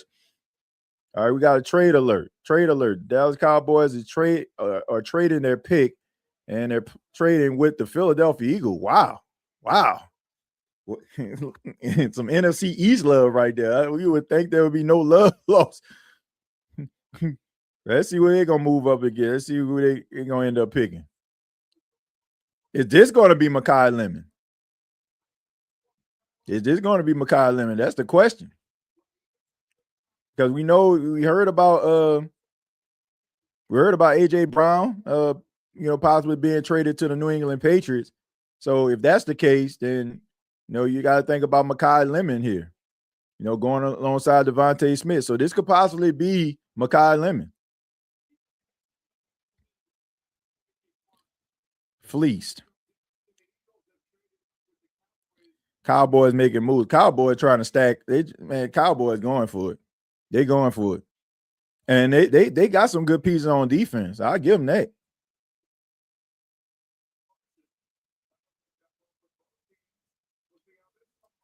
Yeah, so no harm, no foul. They got that draft pick from the Packers anyway.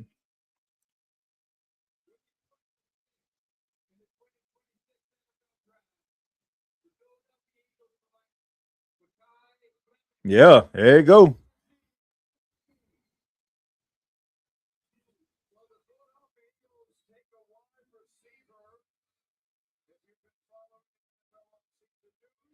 Yeah, so I mean, yeah, that's a good pick for them.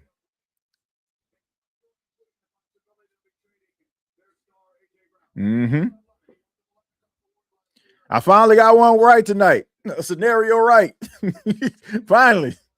Well, I think I mentioned Ruben Bain going to Tampa, but yeah, man, this makes sense right here. This makes sense, and we know that Philly, they weren't gonna be concerned about like his personality. They probably embraced that kind of stuff, especially like him being the type of player he is. You need to have that type of energy if you're gonna play for the Philadelphia Eagles. That man, a dog, though, man. He got some dog in him. So I mean, I think he's gonna fit. I think he's gonna fit in well with the Philadelphia Eagles.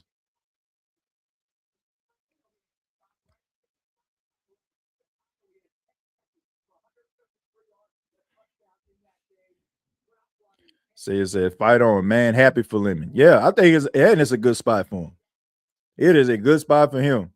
And he's gonna be able to make plays. Like he can possibly be their number one receiver. Like he could possibly be their number one receiver. I mean, Devontae Smith is really good, but man, he's small, man. And this guy, the comparisons to Amon-Ra St. Brown are warranted. So they was able to move up, man, and get him. I think they were concerned because the Chargers, he could have ended up going to the Chargers. Pittsburgh, I don't think so. But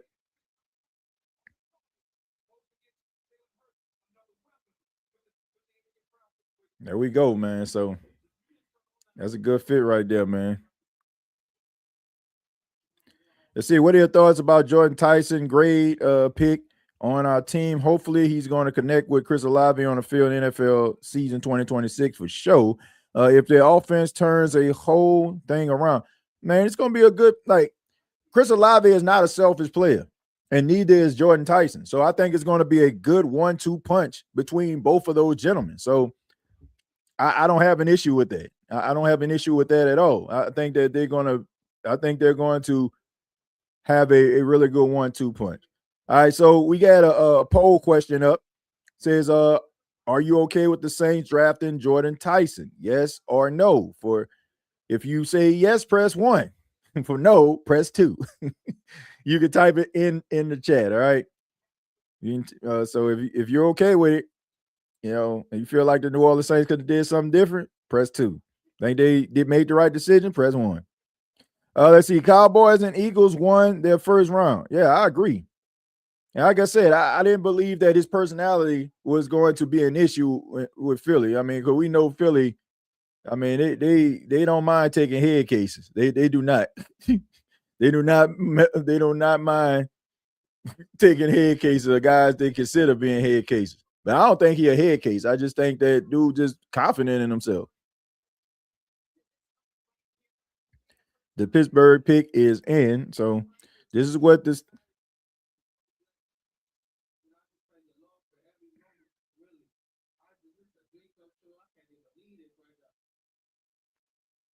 When you look out at those Philly fans and you think about the fan base that's about to embrace you with open arms, what will they love most about you? They getting the ball. It's ready to work for real. I ain't doing no plan. Man, say ain't doing no plan. Is it safe to say Bub means is yeah, I think it might be curtains for old Bub, man. We can get the safety from Oregon, Chill and Lorenzo Styles Jr. Yeah, I mean Sonny Styles' brother. Yeah. I mean, I don't know, man. I mean, I think homie from Oregon. I mean, like I said, you don't come to the draft that sauced up and not leave being picked in the first round. But hey, I could be wrong. Could pull a Geno Smith come back with a sweater vest on. Y'all remember Geno thought he was gonna be a first round pick. That boy came there with a yellow sweater vest on the next day. That boy looked like he was ready for business. That boy looked like the lawyer on day 1. Looked like the apprentice on day 2. But look, I think it was a good pickup by the Philadelphia Eagles getting Mekhi Lemon. And I think he fits that team perfectly. Maybe Caden McDonald. Yeah, good. That'd be a good selection. Man, all this pomp and circumstance. Lemon just got that West Coast gangster confidence for real. He doesn't take a lot, to be honest. He just works. Yeah. I mean, he got that Cali kind of swag about him, man. A lot of people don't understand that swag, that Cali confidence. He has it. But all this problem circumstance, you'll think the Steelers won something. We can get that already read that. Yeah, I ain't win nothing. Let's see. Jordan Tyson said defense are going to have to try to cover him, or Olave one-on-one is going to get ugly. Yeah, it's going to be ugly, man. If everything works out, if both of these guys can stay healthy, you got yourself. You got some dogs, man. You got some dogs there. But like I said, man, I think Jordan Tyson is a really good football player. I think that, he's going to be a guy that's going to come in and he's going to make the Saints wide receiver room better. I mean, as long as he can stay healthy, as long as dude can stay healthy. All right. As long as he can stay healthy, he'll be all right. If you start like dealing with those injuries like he had in college, then, all bets are off. I mean, plain and simple. Man, that's the unfortunate thing about it. Like, hey, man, just make the pick. Just make the pick. I get it, man. I get y'all in Pittsburgh and all that. Congratulations to you, but my goodness, man, make the pick. Been a long night. All right, man. So taking a look at some of these Jordan Tyson highlights. Try to X out some of this stuff. Yeah, but at the end of the day, I mean, dude is he's a pretty good doggone, good player. So they got themselves something special.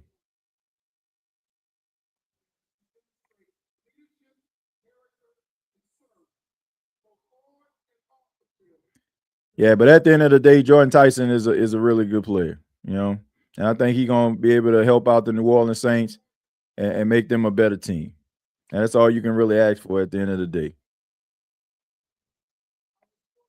I don't know why it's buffering like that. I apologize. I tried to see if we can show some highlights here, but it don't seem like my computer is agreeing with me. But anyway, you can see the one hand snag right there.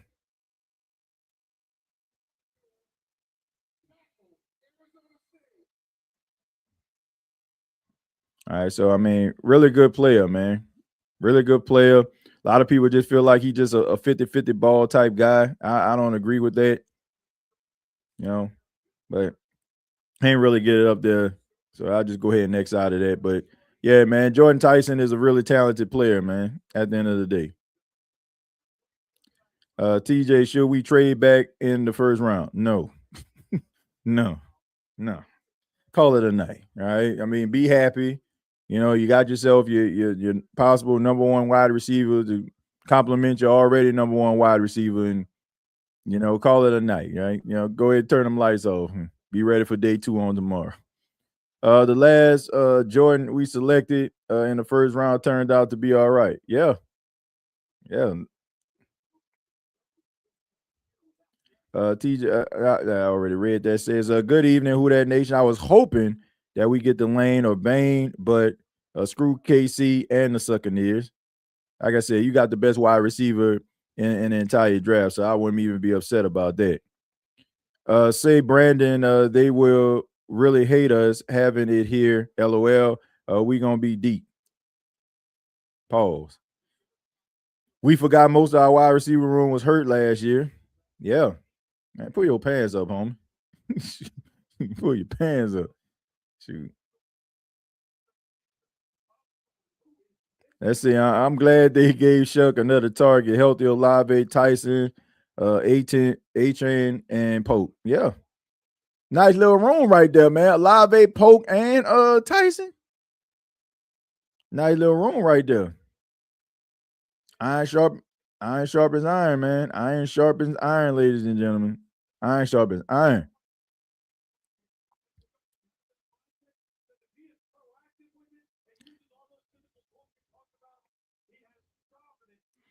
Next up, I want that running back out of Arkansas. Yeah, Mike Washington.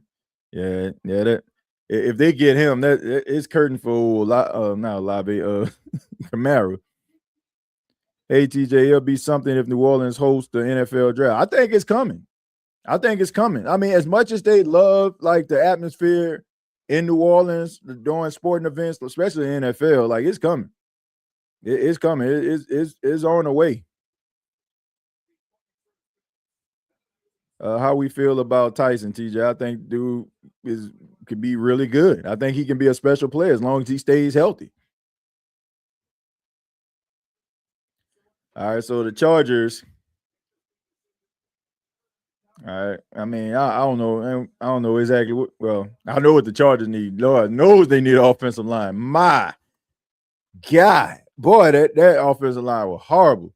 Did y'all see that game when they played against the Patriots in the playoffs? I'm talking about paper mache offensive line. I'm talking about like y'all know them high school banners that them high school teams run through. That's what their offensive line looked like. Like they need offensive line help bad, man. I don't know who you want to get, maybe Pregnon or something, but you need offensive line help.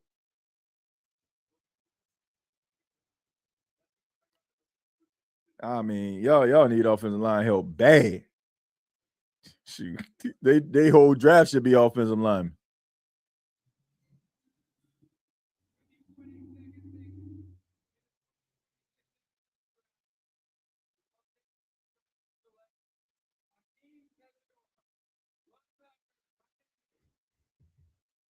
And they still playing around the offensive line, still playing with them. I mean, Mesidor is a beast, but man, dude, they need offense. Man, how is that going to help Justin Herbert? How is that going to help Justin Herbert? I have no idea.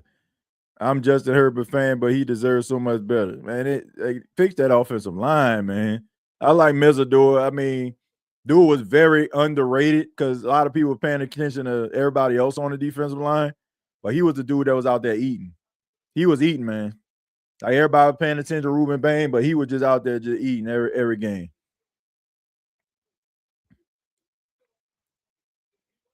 Best viewers. I don't know if that's spam or not. Let's see. Cowboys up next. Yeah, Cowboys up next. Let's see if they're gonna actually pick. I mean, they done moved up. They done moved around a couple times. Seems like they just trying to stockpile draft picks. There ain't nothing wrong with that, man. Like they trying to get better.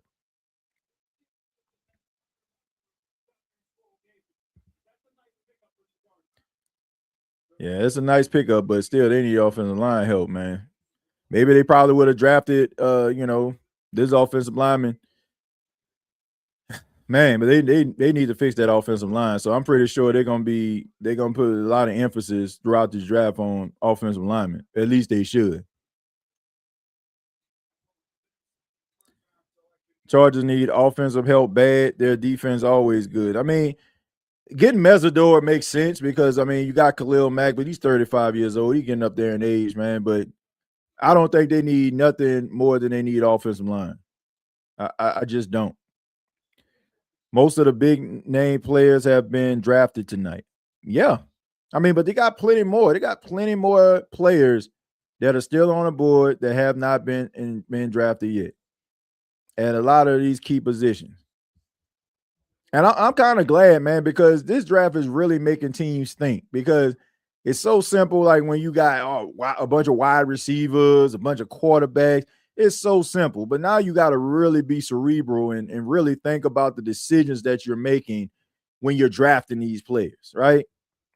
So at the end of the day, I'm not mad. I'm not mad at it. It has become a very interesting draft because it's so unpredictable. Because you don't have a bunch of quarterbacks dominating the press clippings. Two of the best quarterbacks that were already in the draft, Fernando Mendoza, Ty Simpson, already gone. So you're probably not going to see a quarterback. You'll probably see a Taylor Green, maybe a late second round or something like that, early third. But you pretty much already know. Like it's not going to be. You already know who the quarterbacks are. You already know who they gonna select. You already know who they're gonna select. Like Taylor Green probably gonna be like one of them late round draft picks. But other than that, man, it's pretty much gonna be like late rounds for a lot of these quarterbacks. So to take a look at some of the players that are available, man. Like I said, at quarterback, I mean, you got Garrett Nussmeier, you got Carson Beck, you got Drew Aller, you got Cole Payton, you got Taylor Green, you got Cade Klubnik, you got Sawyer Robinson, right? I mean, those are some of the guys that are still available. Like Garrett Nussmeier might be a late second round pick, probably end up going somewhere. Taking a look at the running backs, all right. You got Jadarian Price, the other Notre Dame running back, who a lot of people consider to be a top running back. I mean, so Notre Dame have the two best running backs in the draft. Then you got Mike Washington Jr., you got Jonah Coleman, you got Emmett Johnson, Nick Singleton, Katron Allen, Desmond Claiborne, and Adam Randall, some of the top guys. And then you got Keelan Black from Indiana, national championship winner there. Take a look at some of these wide receivers that are available. You still got Amari Cooper Jr., you got Kevin Concepcion, you got Denzel Boston, of course, Chris Bell, Jermaine Bernard, Chris Brazel, Zachariah Branch, Antonio Williams, Ted Hurst, Elijah Surratt, and Malachi Fields. Those are some of your top wide receivers. If you talk about interior linemen here, you still got Chase Basantis out of Texas A&M. Emmanuel Pregnon still on the board. These are interior guys. Kalen Rutledge, the interior lineman out of Georgia Tech. You got Connor Liu. So now you still can address the interior line position for the Saints if you're the Saints, or if you're a team that needs interior linemen. You got Thieneman, the safety from Oregon, right? We already know, them brothers, you know what I'm saying? them blanking ships. We know that they can play in the secondary, right? You know, a lot of people don't be thinking them white boys can play cornerback and safety. You know, Reed Blankenship and man, what's the other guy name for the Philadelphia Eagles? They pretty much changed everybody's mind, especially when Homie took down Derrick Henry. My goodness. All right, so anyway, here come the Cowboys. They're on the clock.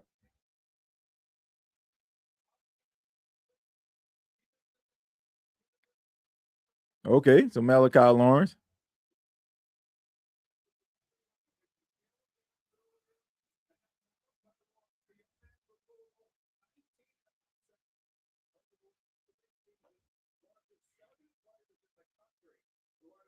Yeah, I mean, my bad. Cooper DeJohn. I couldn't think of his name. Cooper DeJohn. So they crawl. What they said they crawled so Venom can walk. Let's see. One mock draft has Nuts going to the Vikings in the third round. That wouldn't be bad. Now that wouldn't be bad at all. That'd be a good spot for him. That'd be a good spot for him. It also has Beck going to the Steelers in the third round too. Man, y'all remember when Carson Beck was like looked at as one of the top, one of the top quarterbacks in the entire draft? Ain't that something, man? How things like change? Let's see. I think we also need a center on day 3. Yeah, I think you need somebody that's going to be able to like push. That's going to be able to push this offensive line and also account for Eric McCoy. It's crazy though, folks. I made that Cooper DeJohn joke and I see the numbers drop. Oh well, you can't take a joke. You ain't gonna be here. Let's see. Hurricanes have some dogs on that defensive line. Yeah, I agree, man. They definitely got some dogs on the defensive line, man. It says trade Ruiz, please, for what? A bacon, egg, and cheese biscuit? It's about all you can get for him right now. No lie, TJ, there's going to be a lot of good productive players available day 2. There might be a good offensive guard available. Ruiz, count your days. Yeah. I mean, look, I already said you should not go into this season. You should not go into this season with Cesar Ruiz just, solidified as your right guard. Like, you got to find somebody that's going to push him. Say for some croutons. Yeah, absolutely. You ain't getting nothing for that. Dang, TJ, a bacon, egg, and cheese biscuit. Yeah, man, you ain't getting nothing for no Ruiz. Might get a 6th-round pick. Does Spencer Rattler have competition with Zach Wilson, or is he trade bait? I think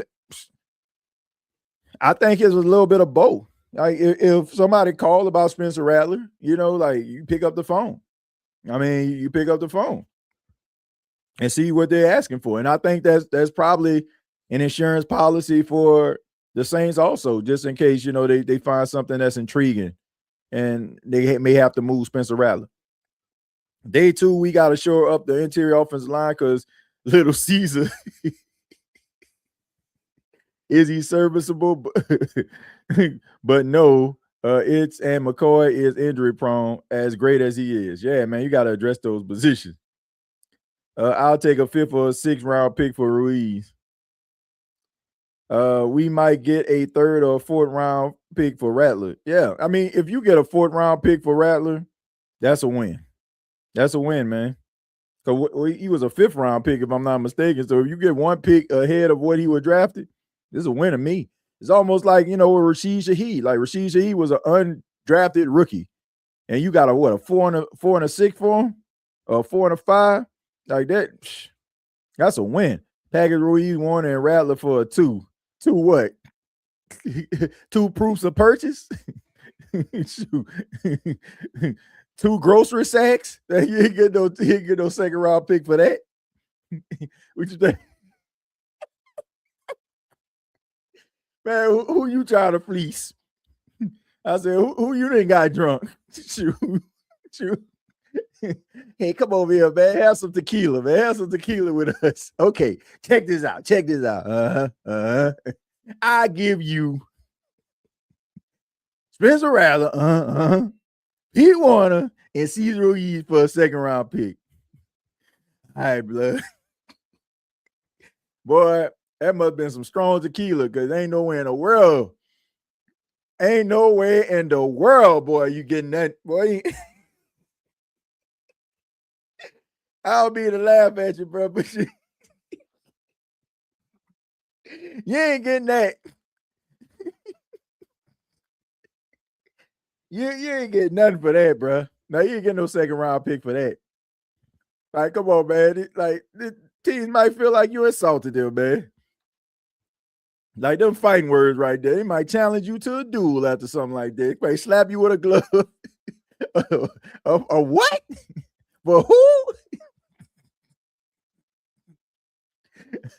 That man got the trade logic turned off. He playing a video game, turn the trade logic off so anything can go. I give you the guy with the overall 59 overall for Devontae Adams. I take it. I'll give you this third string center for Justin Jefferson. I take it. All right, man. The Browns on the clock. All right, so here we go. Cleveland Browns. Todd Monken, new head coach. All right, see what they're going to do.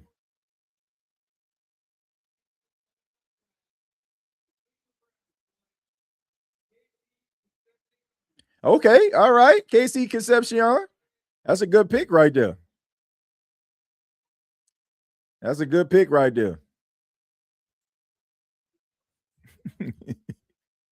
Oh, man.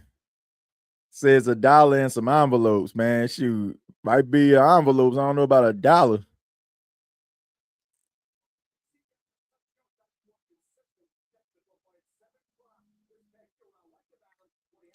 Says hell nah, TJ, you funny as hell on God. Hey, man. That ain't gonna fly, man. That dog ain't hunting, bro. That dog ain't hunting.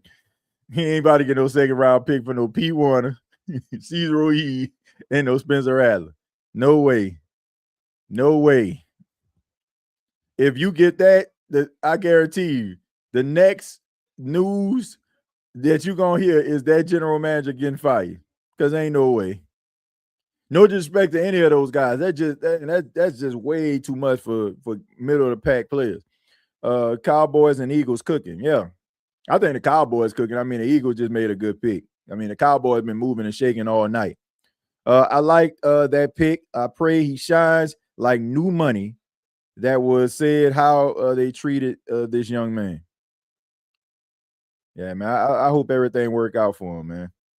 Why do y'all never talk about Nick Saldiveri? He is useless. Is Nick Saldiveri still on the team?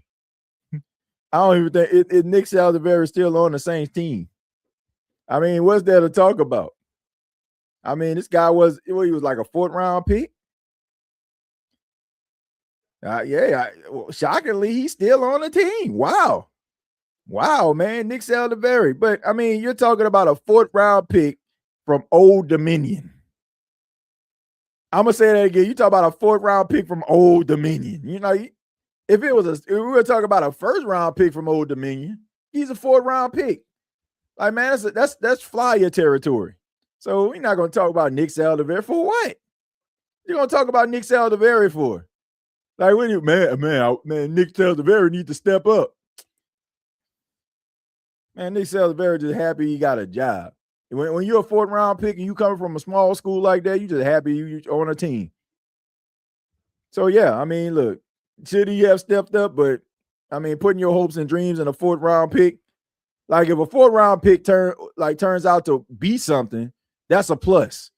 But to sit up here and say, man, this dude need to make something happen. Like, if he does make something happen, it's a pleasant surprise. See, Tyson is the first wide receiver picked in the 1st round since Wes Chandler in 1978. You talking about the Saints? No, it's not. The Saints that has several 1st round wide receivers. Dante Stallworth, Robert Meacham, Brandon Cooks. Like, they didn't have plenty. Chris Olave. I mean, I don't know, man. Like, I mean, he might need. I don't know, like I don't know what context you're talking about, but no, he's not like. The Saints and picked some first round wide receivers quite a few times throughout the year. So yeah, I mean, no, it ain't been that long. I need to see the Stutzman and Ellis team up this year. Yeah, but I don't think the Saints done at getting these off-ball linebackers. I can tell you that they got some really good underrated off-ball linebackers, folks. They got some really good ones out here, man. It's still available too. I mean, you got C.J. Allen, you got Jacob Rodriguez, Anthony Hill. I mean, you got a few, man. You got a few guys that's some dogs out here, man. Still got Harold Perkins.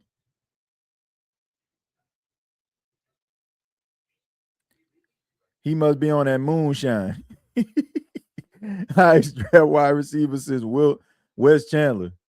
Oh, highest drafted. Okay, I got you. Highest drafted. Okay, got you. Okay, now that makes sense. Highest drafted wide receiver. Okay, now that makes sense. I'm about to say first round. Like the Saints have had quite a few, but yeah, I agree. Yeah, highest draft. Okay, now that makes sense. I'm like, huh? All right, that makes sense. Okay, since Wes Chandler in 1978. Okay, thank you for that. Thank you for that. Think he meant top 10. Yeah, he cleared it up. And I apologize, man. I apologize for that. I was like, yeah, they had quite a few wide receivers. Per Ross Jack. Oh, man, look, that's gospel then. That's gospel. That's gospel right there. If it came from Ross Jackson, that's gospel. That's my guy, man. Shouts out to Ross Jackson. Shouts out to Ross, man. Hardest working man in the business is Ross Jackson. Let's see. If wide receiver boys are going to be dynamite duo on our team with Tyler Shuck on the field, TJ, Saints fans are going to be excited with young players, Jordan Tyson in the Superdome in regular season, week 1 for real. Yeah, man. I mean, it can be something special if all these guys can stay healthy. Gotta stay healthy though, man. Got to stay healthy. Do not think we move Warner. I don't think P. Warner going nowhere. I mean, he's the elder statesman, right now. So the Saints gonna be relying on him to like be, to be available and be out there. So unless somebody about to get a Saints like something like really handsome for him, or the Saints like end up finding somebody like that just flashes and just beats him out. Pause. I think he's gonna be with the team. I forgot we got Chandler to AK, Achan and Chandler behind a new line could do some things. Yeah. I mean, look, I just want to see the Saints be able to run the football. I think you might see the interior alignment for Clemson right here. I mean, they need some help on the defensive side of the ball.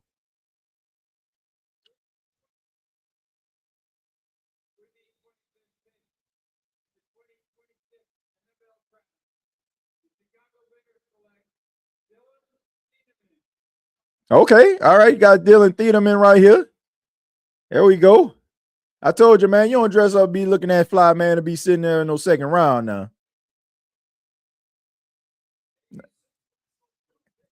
Yeah, man, you don't come there with no bomb ass suit like that. You ain't gonna be picking the second round. No way. No way.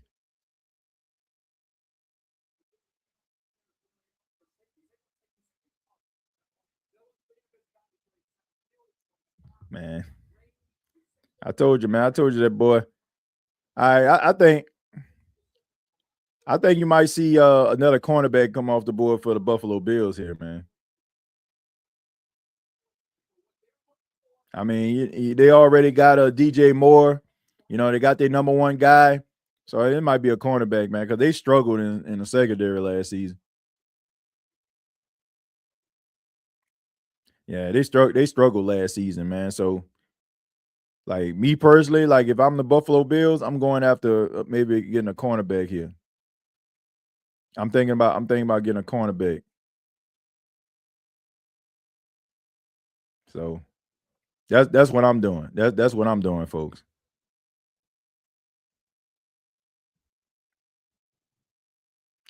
Says the Texans are trading up. All right. So Texans are trading up. Sound like a good idea. Sound like a very good idea. You know, hopefully they can get some offensive linemen to help out. CJ Stroud, even though he struggled the entire season, man. I don't know what happened with CJ Stroud, man. I don't know. Can't read your own press clippings, man. You gotta consistently go out there. You gotta consistently make plays. You gotta consistently have your team rely on you to be able to do, some make some things happen, man. You got to be able to do that. So if you can't, then yeah. So I mean, at the end of the day, got to be able to step up. Got to be able to make plays. I'm gonna go to let's see what the NFL draft on NFL Network talking about. They seem like they do a little bit better coverage here. I'm on. Yeah, I like NFL Network's coverage, man. They give a little bit more in-depth analysis. These guys eat, sleep, and breathe this stuff over on that side. Yeah. They saying that they're comparing Thieneman to Harrison Smith. That's a good comparison. You can compare it to Harrison Smith. Let's see, the way this draft is going, we can really stay put and address all the needs with quality players. I mean, this has been a good draft. And if you notice, not too many offensive line in the first round. You had a few. Oh, I mean, you had Managoa, you had Fano, you had Vega, you had Proctor, you had Miller.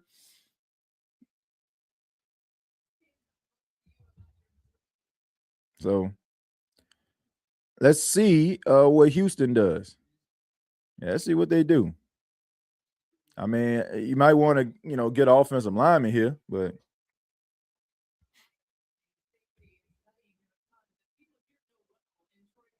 says I'm on ESPN. I mean, I just turned from ESPN. Like I just wanted to see, some different draft analysis here, but I'm pretty sure, everybody kind of know,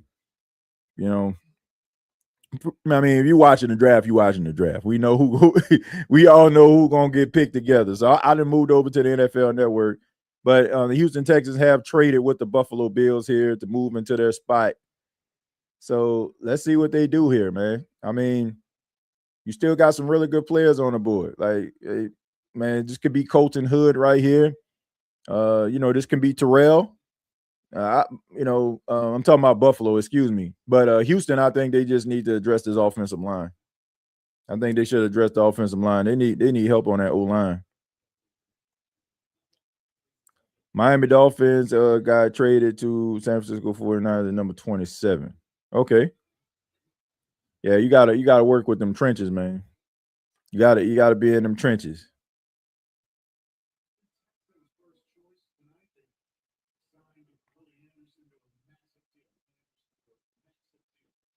All right, see if they're gonna help this offensive line.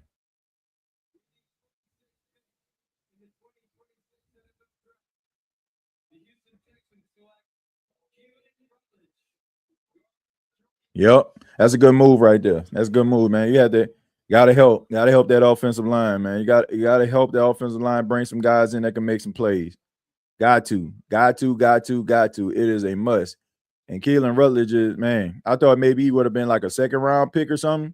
Could have been there, like, for the Saints, as an interior guy, but he has the right size, like really good arm length. I mean, really good, talented player, man. So that's a good move.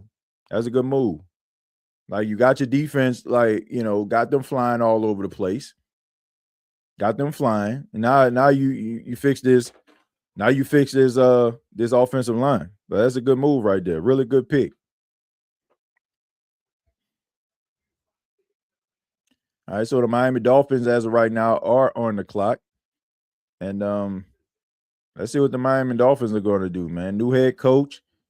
So they got Proctor earlier in the draft, right, to protect Malik Willis's blind side. Let's see if they actually go for a playmaker here.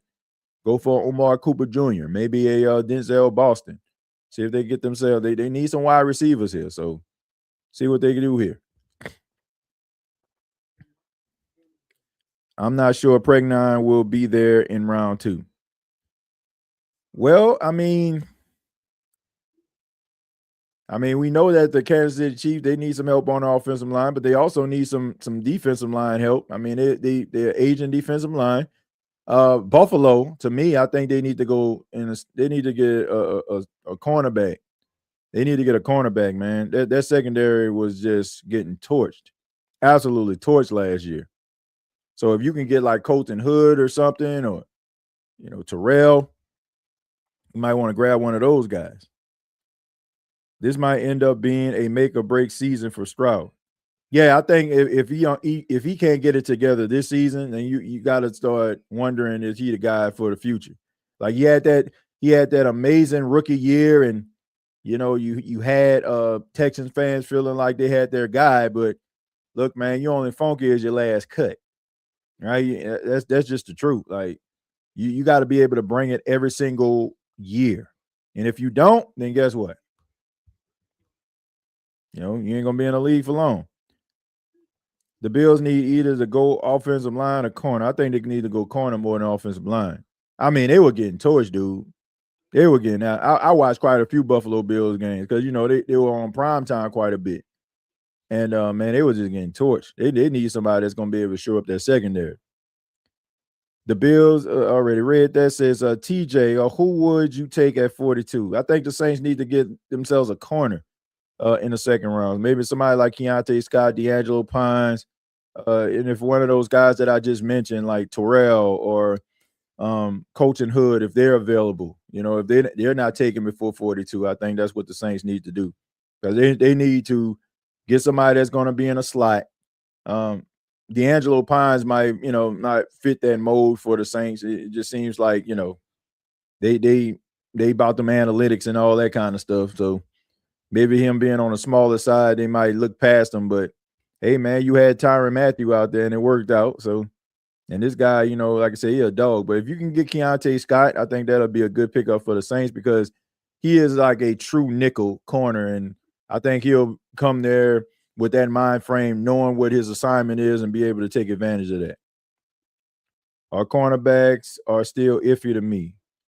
I mean, for the exception of for Delane, like you don't have a shutdown corner. Like all the rest of these guys, they got question marks, no doubt about it. But if we're talking about somebody lining up in a slot or somebody that's not afraid to make a tackle, like you got some guys in this draft that fit that mold. Now, if you're looking for somebody to be Revis or Deion Sanders or the second coming of Marshawn Lattimore, if you're a Saints fan, that ain't happening. Jermaine McCoy could fall to the Saints. Yeah, I mean, yeah, but that got that injury history, man. You already got one draft pick that have injury history, and then you not another guy they talking about, could he require surgery in the future? So, all right, so let's see what happens here. You got the Miami Dolphins, like I said, they got Caden Proctor. Caden Proctor, you got him earlier. See if you're gonna go wide receiver here, because you don't have Waddle anymore. You don't have Tyreek Hill.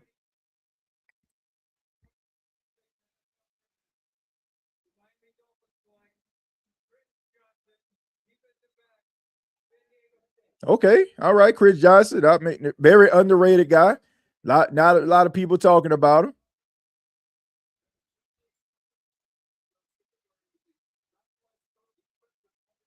Oh man, yeah, he's underrated. A lot of people aren't really talking about him. A little shocked that he was, if he was taken before Colton Hood, but yeah, he pretty good, man.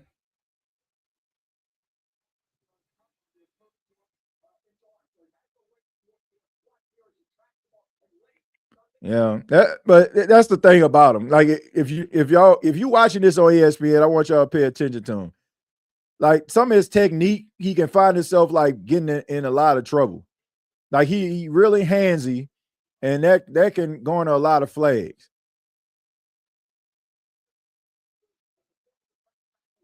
Yeah, I mean, I don't know. You get a little handsy. All right, so Buffalo look like they trading their picks again.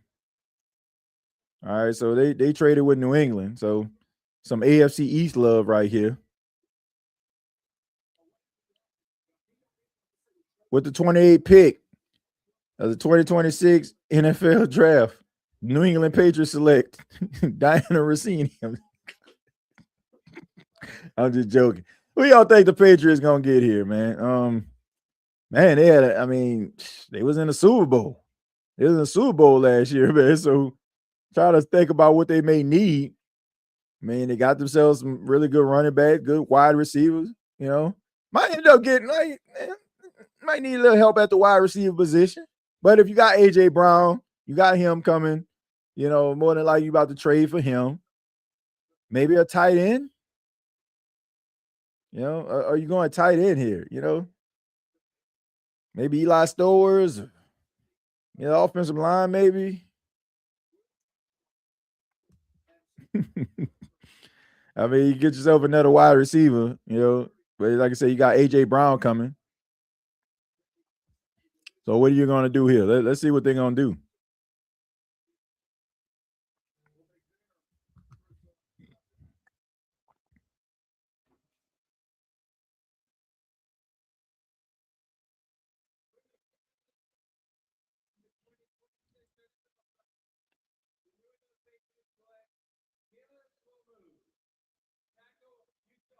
Okay. All right.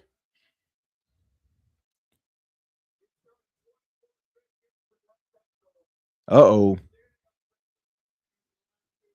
Uh-oh. Might got ourselves a little controversy here, folks. Caleb Lumu, he was a left tackle at Utah.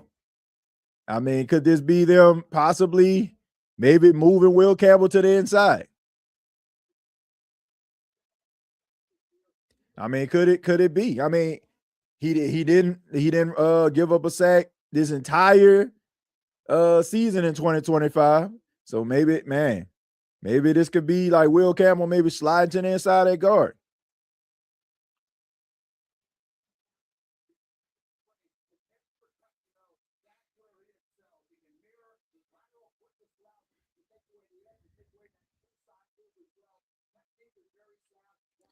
Say 6'6" guard. Are we talking about Will Campbell? But I mean, but his arm length, man. I mean, you slide Will Campbell to the inside. I mean, the arm length is the issue. So I mean, they may want to slide him in the guard. So it might be writing on the wall. I mean, you get Caleb Lomu, a guy who is pretty consistent, doesn't give up sacks, and he played left tackle. You're not trying to move him to right. You're not trying to move him to right.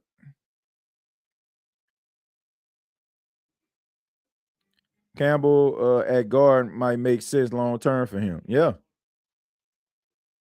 It showed in the playoffs. I mean, it showed in the playoffs because he was hurt.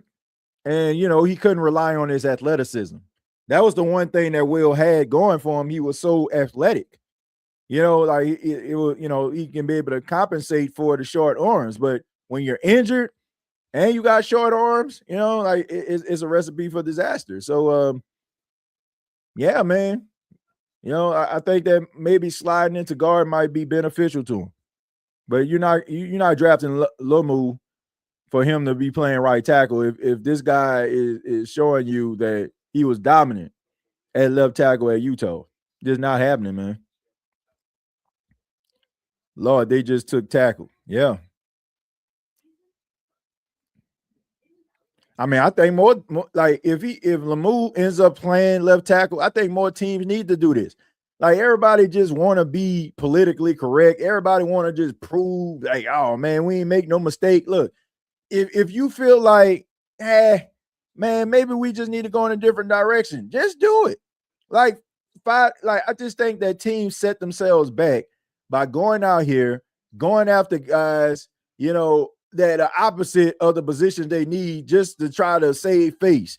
Well, last year we got Will Campbell and he played left tackle. Well, if Will's not working out, like don't destroy this man's confidence if you can slide him to the inside and he can be a much better offensive lineman. Like you go out here and you draft somebody that can be on that left side that you can count on, and you move Will to the inside. And now you have yourself two really good offensive linemen, and they're playing to their full potential. That's what you do, man. Like, stop playing around. Like, man, people, like these teams, I think they care too much about like what the optics are. Like, man, bump the optics. Like, how the optics gonna help you if you fired? Right? What, like, if you lose the confidence of the fan base, like, how is that? Like, I'd rather sit up here and say, you know what? Look, man, we thought it was gonna work out, didn't work out. You know, we decided that we feel like Will can be more beneficial at XYZ, and we got Caleb Lemu because we feel like Caleb can do XYZ. Like, just call it a spade. Sitting up here trying to make a guy who has third round talent act like he a number one receiver, or number one corner, or number one offensive line. Like, stop doing that stuff, man. Like, you hurting your team and you hurting the player. Because that time that you can be developing this guy to be a really good player at another position, you're trying to force this guy to be something that he can't be for you. So make it work. I like Campbell because he's an LSU guy, but he got exposed in the Super Bowl. Yeah. The one thing that he exposed is when he doesn't have that athleticism to rely on, he becomes a liability. And I think the New England Patriots saw that. So they made the smart decision by getting a guy who can play left tackle that they can count on. Long arm reach, 6'6" height, win-win. Chiefs are on the clock right now. We know that they picked earlier. They got Mansour and Lane. They need a couple things, man. They need a wide receiver. They need some help on the offensive line here. You know, so see if they can be able to help out Patrick Mahomes, get himself an offensive line. But they got to build this thing up. And they need some help on the defensive line as well, man. You got Chris Jones, and that's the reason why they can't move off of him, and he can keep fleecing them year after year, because he knows that they don't have anybody that can come in and be able to outwork him. So maybe this is the time. Maybe this is a moment for them to address the defensive line position. We'll see.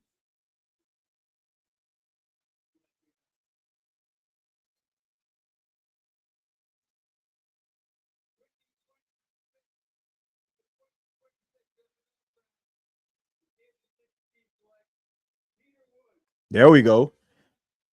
Exactly. There you go. Peter Woods. That's a really good pick for him. Get some help on the interior on the defensive line. Yeah, you had, Chris, like I said, you had Chris Jones consistently, right, on that line. So at the end of the day, like, now you got somebody that can be the future of your defensive line right there.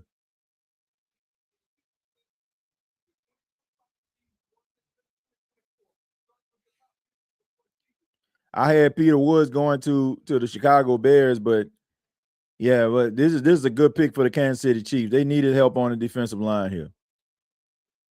All right, when it comes to the 49ers, I take a look at them, but they'll end up they're trading this pick right now. So they're trading it. Wow, the Jets moving back into the first round.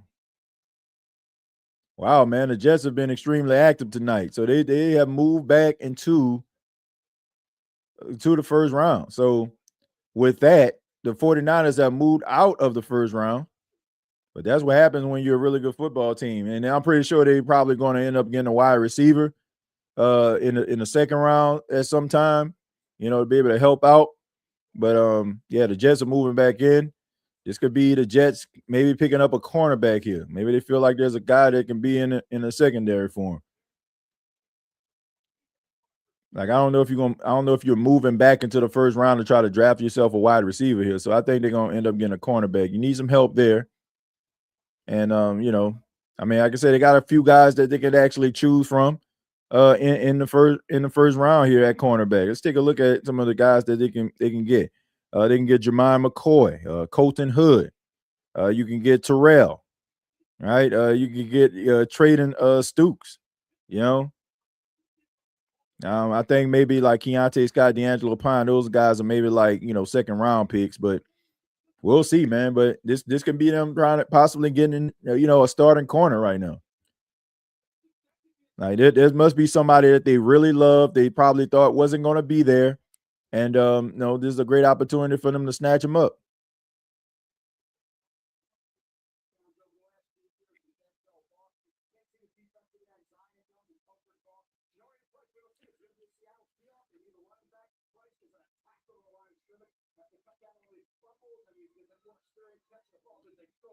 I mean, they still got a lot of talent. I don't know if y'all really been like following, but this is a deep draft. You're gonna have some talented guys that's probably gonna be like some difference makers that get drafted in the third and fourth round. I'm telling you. All right, so let's see what the Jets are going to do here. They definitely need some cornerback help.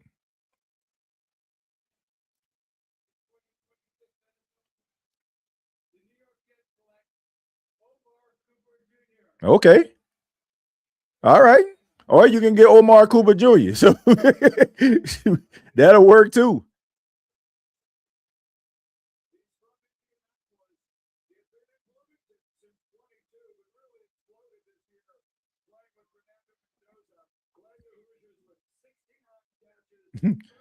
I say my man up here, like he like, dog, I gotta go to the Jets. Dog.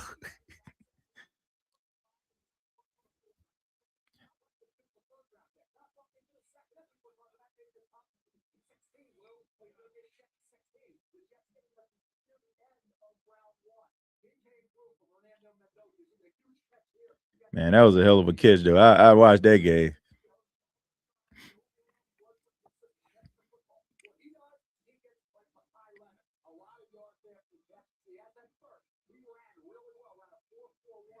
See, that's what you need right there. You need somebody that's gonna be able to make somebody miss, break some tackles, like make some things happen, man. That's what separate good receivers from great receivers. Like guys that can be able to get separation, even if they can't get separation, they still able to make plays. TJ, do you take a chance on Jemai McCoy? He was looked at as arguably the best corner in the draft before the injury. Yeah, man, but hey, you already playing with fire, taking a gamble on Jordan Tyson. You want to take your first two draft picks and have guys with questionable injury history? I don't know, man. I don't know. You getting Saints fans to kind of buy into Jordan Tyson and the possibility, but to do it twice, I don't know, man. I don't know. I do not know. I think they might want to go with somebody that they know, is going to be upright. But yeah, I mean, I think that he's good. I definitely feel like he's worth taking a fly on. But a second round, man, after you taking a gamble on Jordan Tyson with his injury history, I don't know about that one. Says Jameson Williams worked out just fine. Yeah, Jameson Williams worked out, but man, the Detroit Lions didn't get back-to-back guys with injury history. Like, they didn't do that.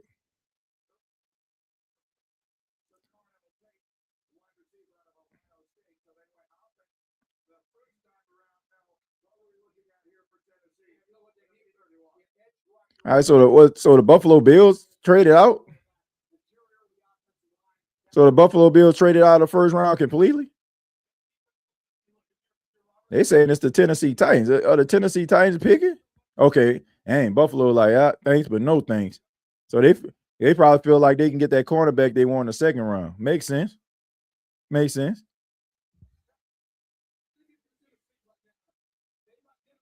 Man, these teams are going after it, man. You got to give them credit. Got to give them credit, man. I mean, Tennessee are going after it. I mean, they got Cardinal Tate. So let's see what they're gonna do, man.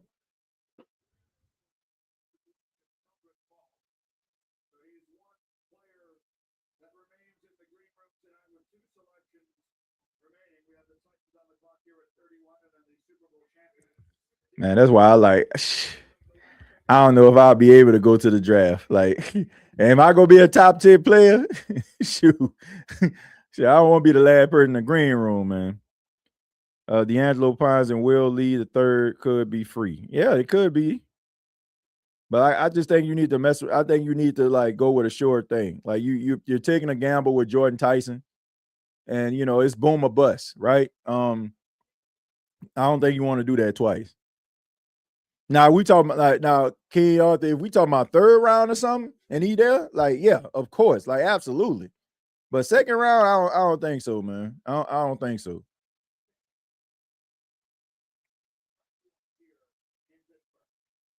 All right, let's see what they're gonna do.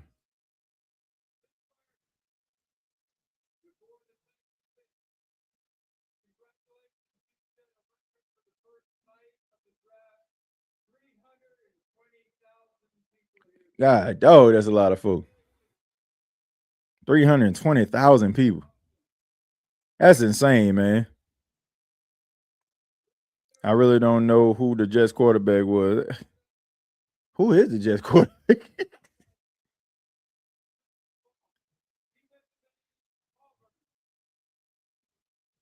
All right, so This season, heard his name called on night one. Kelvin Falk is 6'6", 276 pounds. He played 3 years at Auburn, started the final 30 games of his career. oh yeah, Geno Smith. Okay, man, see, TJ, our city better host a draft. You know, we will turn up. Oh yeah, absolutely, absolutely. I'm telling you, man. Sure, I forgot about Geno Smith. I forgot. I take pride in like knowing every team quarterback, but God, dog, like the Jets, don't know what you gonna get, man. Who is left in the draft room? Nobody. Keldrick Falk was the last person in there. Let's see. Malachi Lawrence a dog too. Yeah. I mean, look, just because you ain't hear your name in the first round, don't mean that like Saints or any other team not gonna get like a really good player.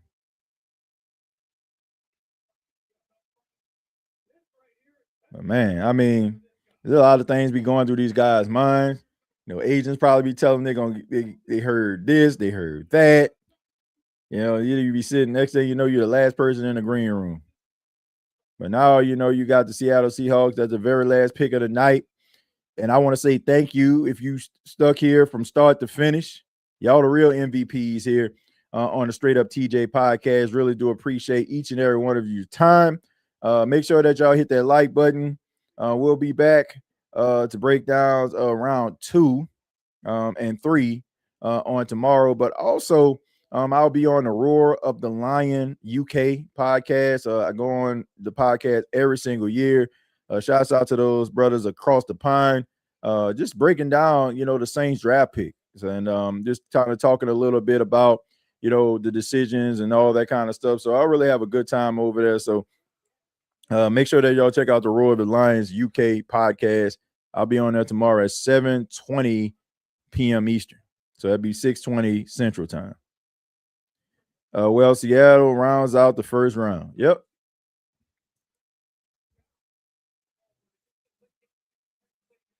Yep. So the Seattle Seahawks, the world champions. So San Francisco will start the second round with the 33rd pick. You got the Arizona Cardinals. So all right, so you can take a look at what Seattle is going to do. We know that they no longer have Kenneth Walker, so maybe they want to go run it back here. Hopefully, it's not Mike Washington Jr. Please, pretty please. let's see if this brother can be here the second round. But yeah, see y'all tomorrow. Who that? See, Ruben Bain didn't think he would drop that low. Yeah, he was mad. He was mad. But hey, man, that's a huge chip on your shoulder right there. Man, so Cornell Tate went 4th overall. I don't think nobody expected that. TJ, do you double dip at receiver at some point? Yeah, late on in the draft. Like maybe like if you got a 4th round wide receiver, and you feel like you got a good grade on him. But I think these next picks, 2nd and 3rd round, you got to address the offensive line with at least one of those picks, and at least maybe try to get yourself a nickel corner. You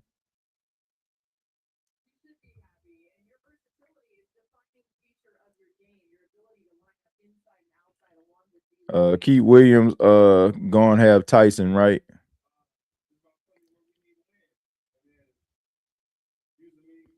Draft is at 6 p.m. Central tomorrow. Yep. 6 p.m. Central, 7 p.m. Eastern. I think 132, 136 are huge right now. Yeah, I mean, you still gonna get yourself a good player, man. Still gonna get yourself a really good player. All right, so the Seattle Seahawks pick is in. Try to end the night.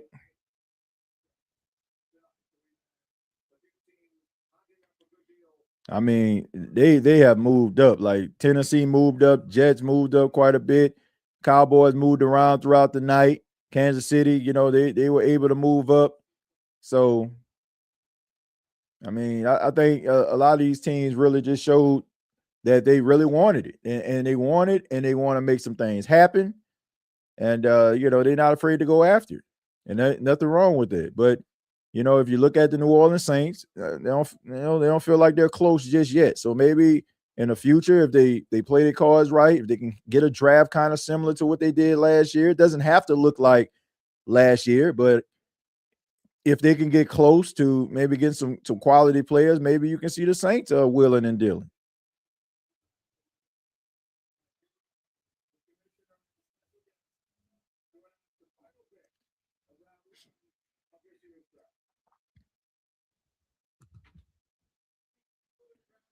TJ, who's your favorite first round pick in Saints history?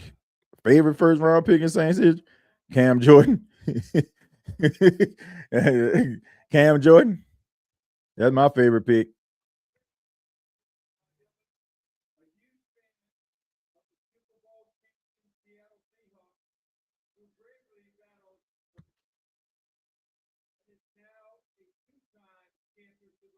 All right, man. That's the kind of stuff that you love to hear, man.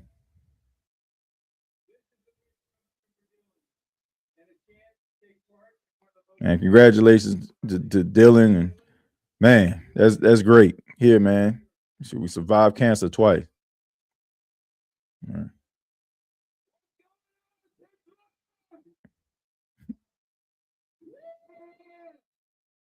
I'm so excited to be here to represent the 12. Oh,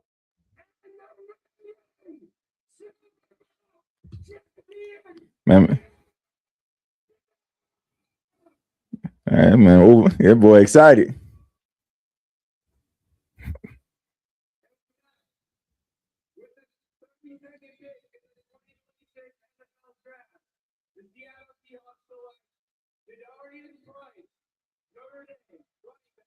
Mm-hmm. There we go. Yeah, that was great.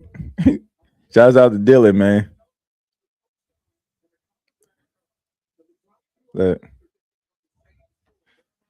Jadarian Price, you know, a lot of people like consider him as the second best running back in the entire draft. So, yeah, man, this guy, he can get after it, man. He a dog too. A lot of people like, you know, pay attention to Jeremiah Love, but he was getting busy as well, man.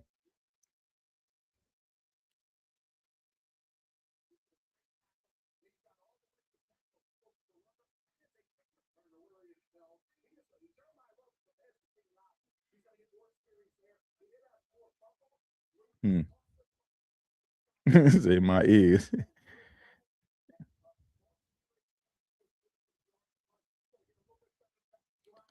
Just blew out my eardrums. How loud was your TV? I'm surprised Seahawks didn't trade down. Yeah, probably because they felt like, he probably wouldn't have been there. And Price probably wouldn't have been there. He probably wouldn't have been there, folks. This dude is like a really good running back. So yeah, so I mean that's a good pickup for them. And he kind of have that same type of run style as a Kenneth Walker. So I don't think they're gonna like. I won't say they ain't gonna miss Kenneth Walker, but he could provide that same type of running style.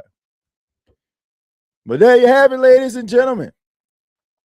That is your first round of the 2026 NFL Draft. Top pick surprised absolutely nobody. Fernando Mendoza going to the Las Vegas Raiders out of Indiana, and then you have Jadarian Price, who rounds out the first round, going to the world champion Seattle Seahawks.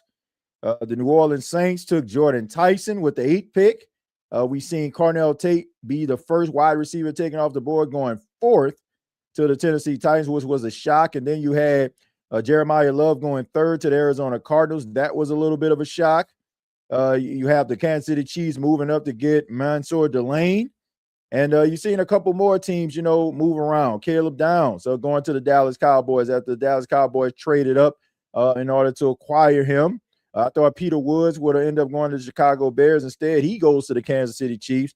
And we seen Malachi Lemon go to the Philadelphia Eagles after they made a trade with the Dallas Cowboys. So a little bit of a shocking first round. A couple guys you probably thought was going to hear their name called early, like Reuben Bain. He goes to the Tampa Bay Buccaneers, but could be a good spot for him. They need some pass rush help there. And, but at the end of the day, I think when it comes to the first round, a lot of these players, I'm not surprised. We heard their name called, if you've been following the NFL draft scouts and some of these mock drafts. So the order didn't pan out, but the players going into the first round, it did. So we shift gears to the second round. And we know that the second round can bring forth quality starters in the National Football League, some really promising players on plenty of teams. So just because a player isn't a first round pick doesn't mean that they can't find success in the National Football League in the second round. What will the New Orleans Saints do in the second round? We'll find out on tomorrow. Thank you all so much for checking out the Straight Up TJ podcast. Once again, my name is TJ Jones. You can follow me on X at TJAY Jones 8. Keep it locked right here to the channel. We'll be back on tomorrow, breaking down round number 2 and 3 here on this channel. The 2026 NFL Draft Live Reaction Show will continue on tomorrow, and hopefully you'll be here. I ask that you hit the like button on the way out. Subscribe to the channel if you have not already. Much love to you. And until next time, I'll see you down the road. DJ, yeah. Straight up. Let's go. Welcome to Straight Up TJay. Tap in, sit back, press replay. Been locked in with the Saints on a weekday. Now we talking every sport, every big play. Years on the grind, now we level up the view. From the dome to the world, get a better look at you. No script.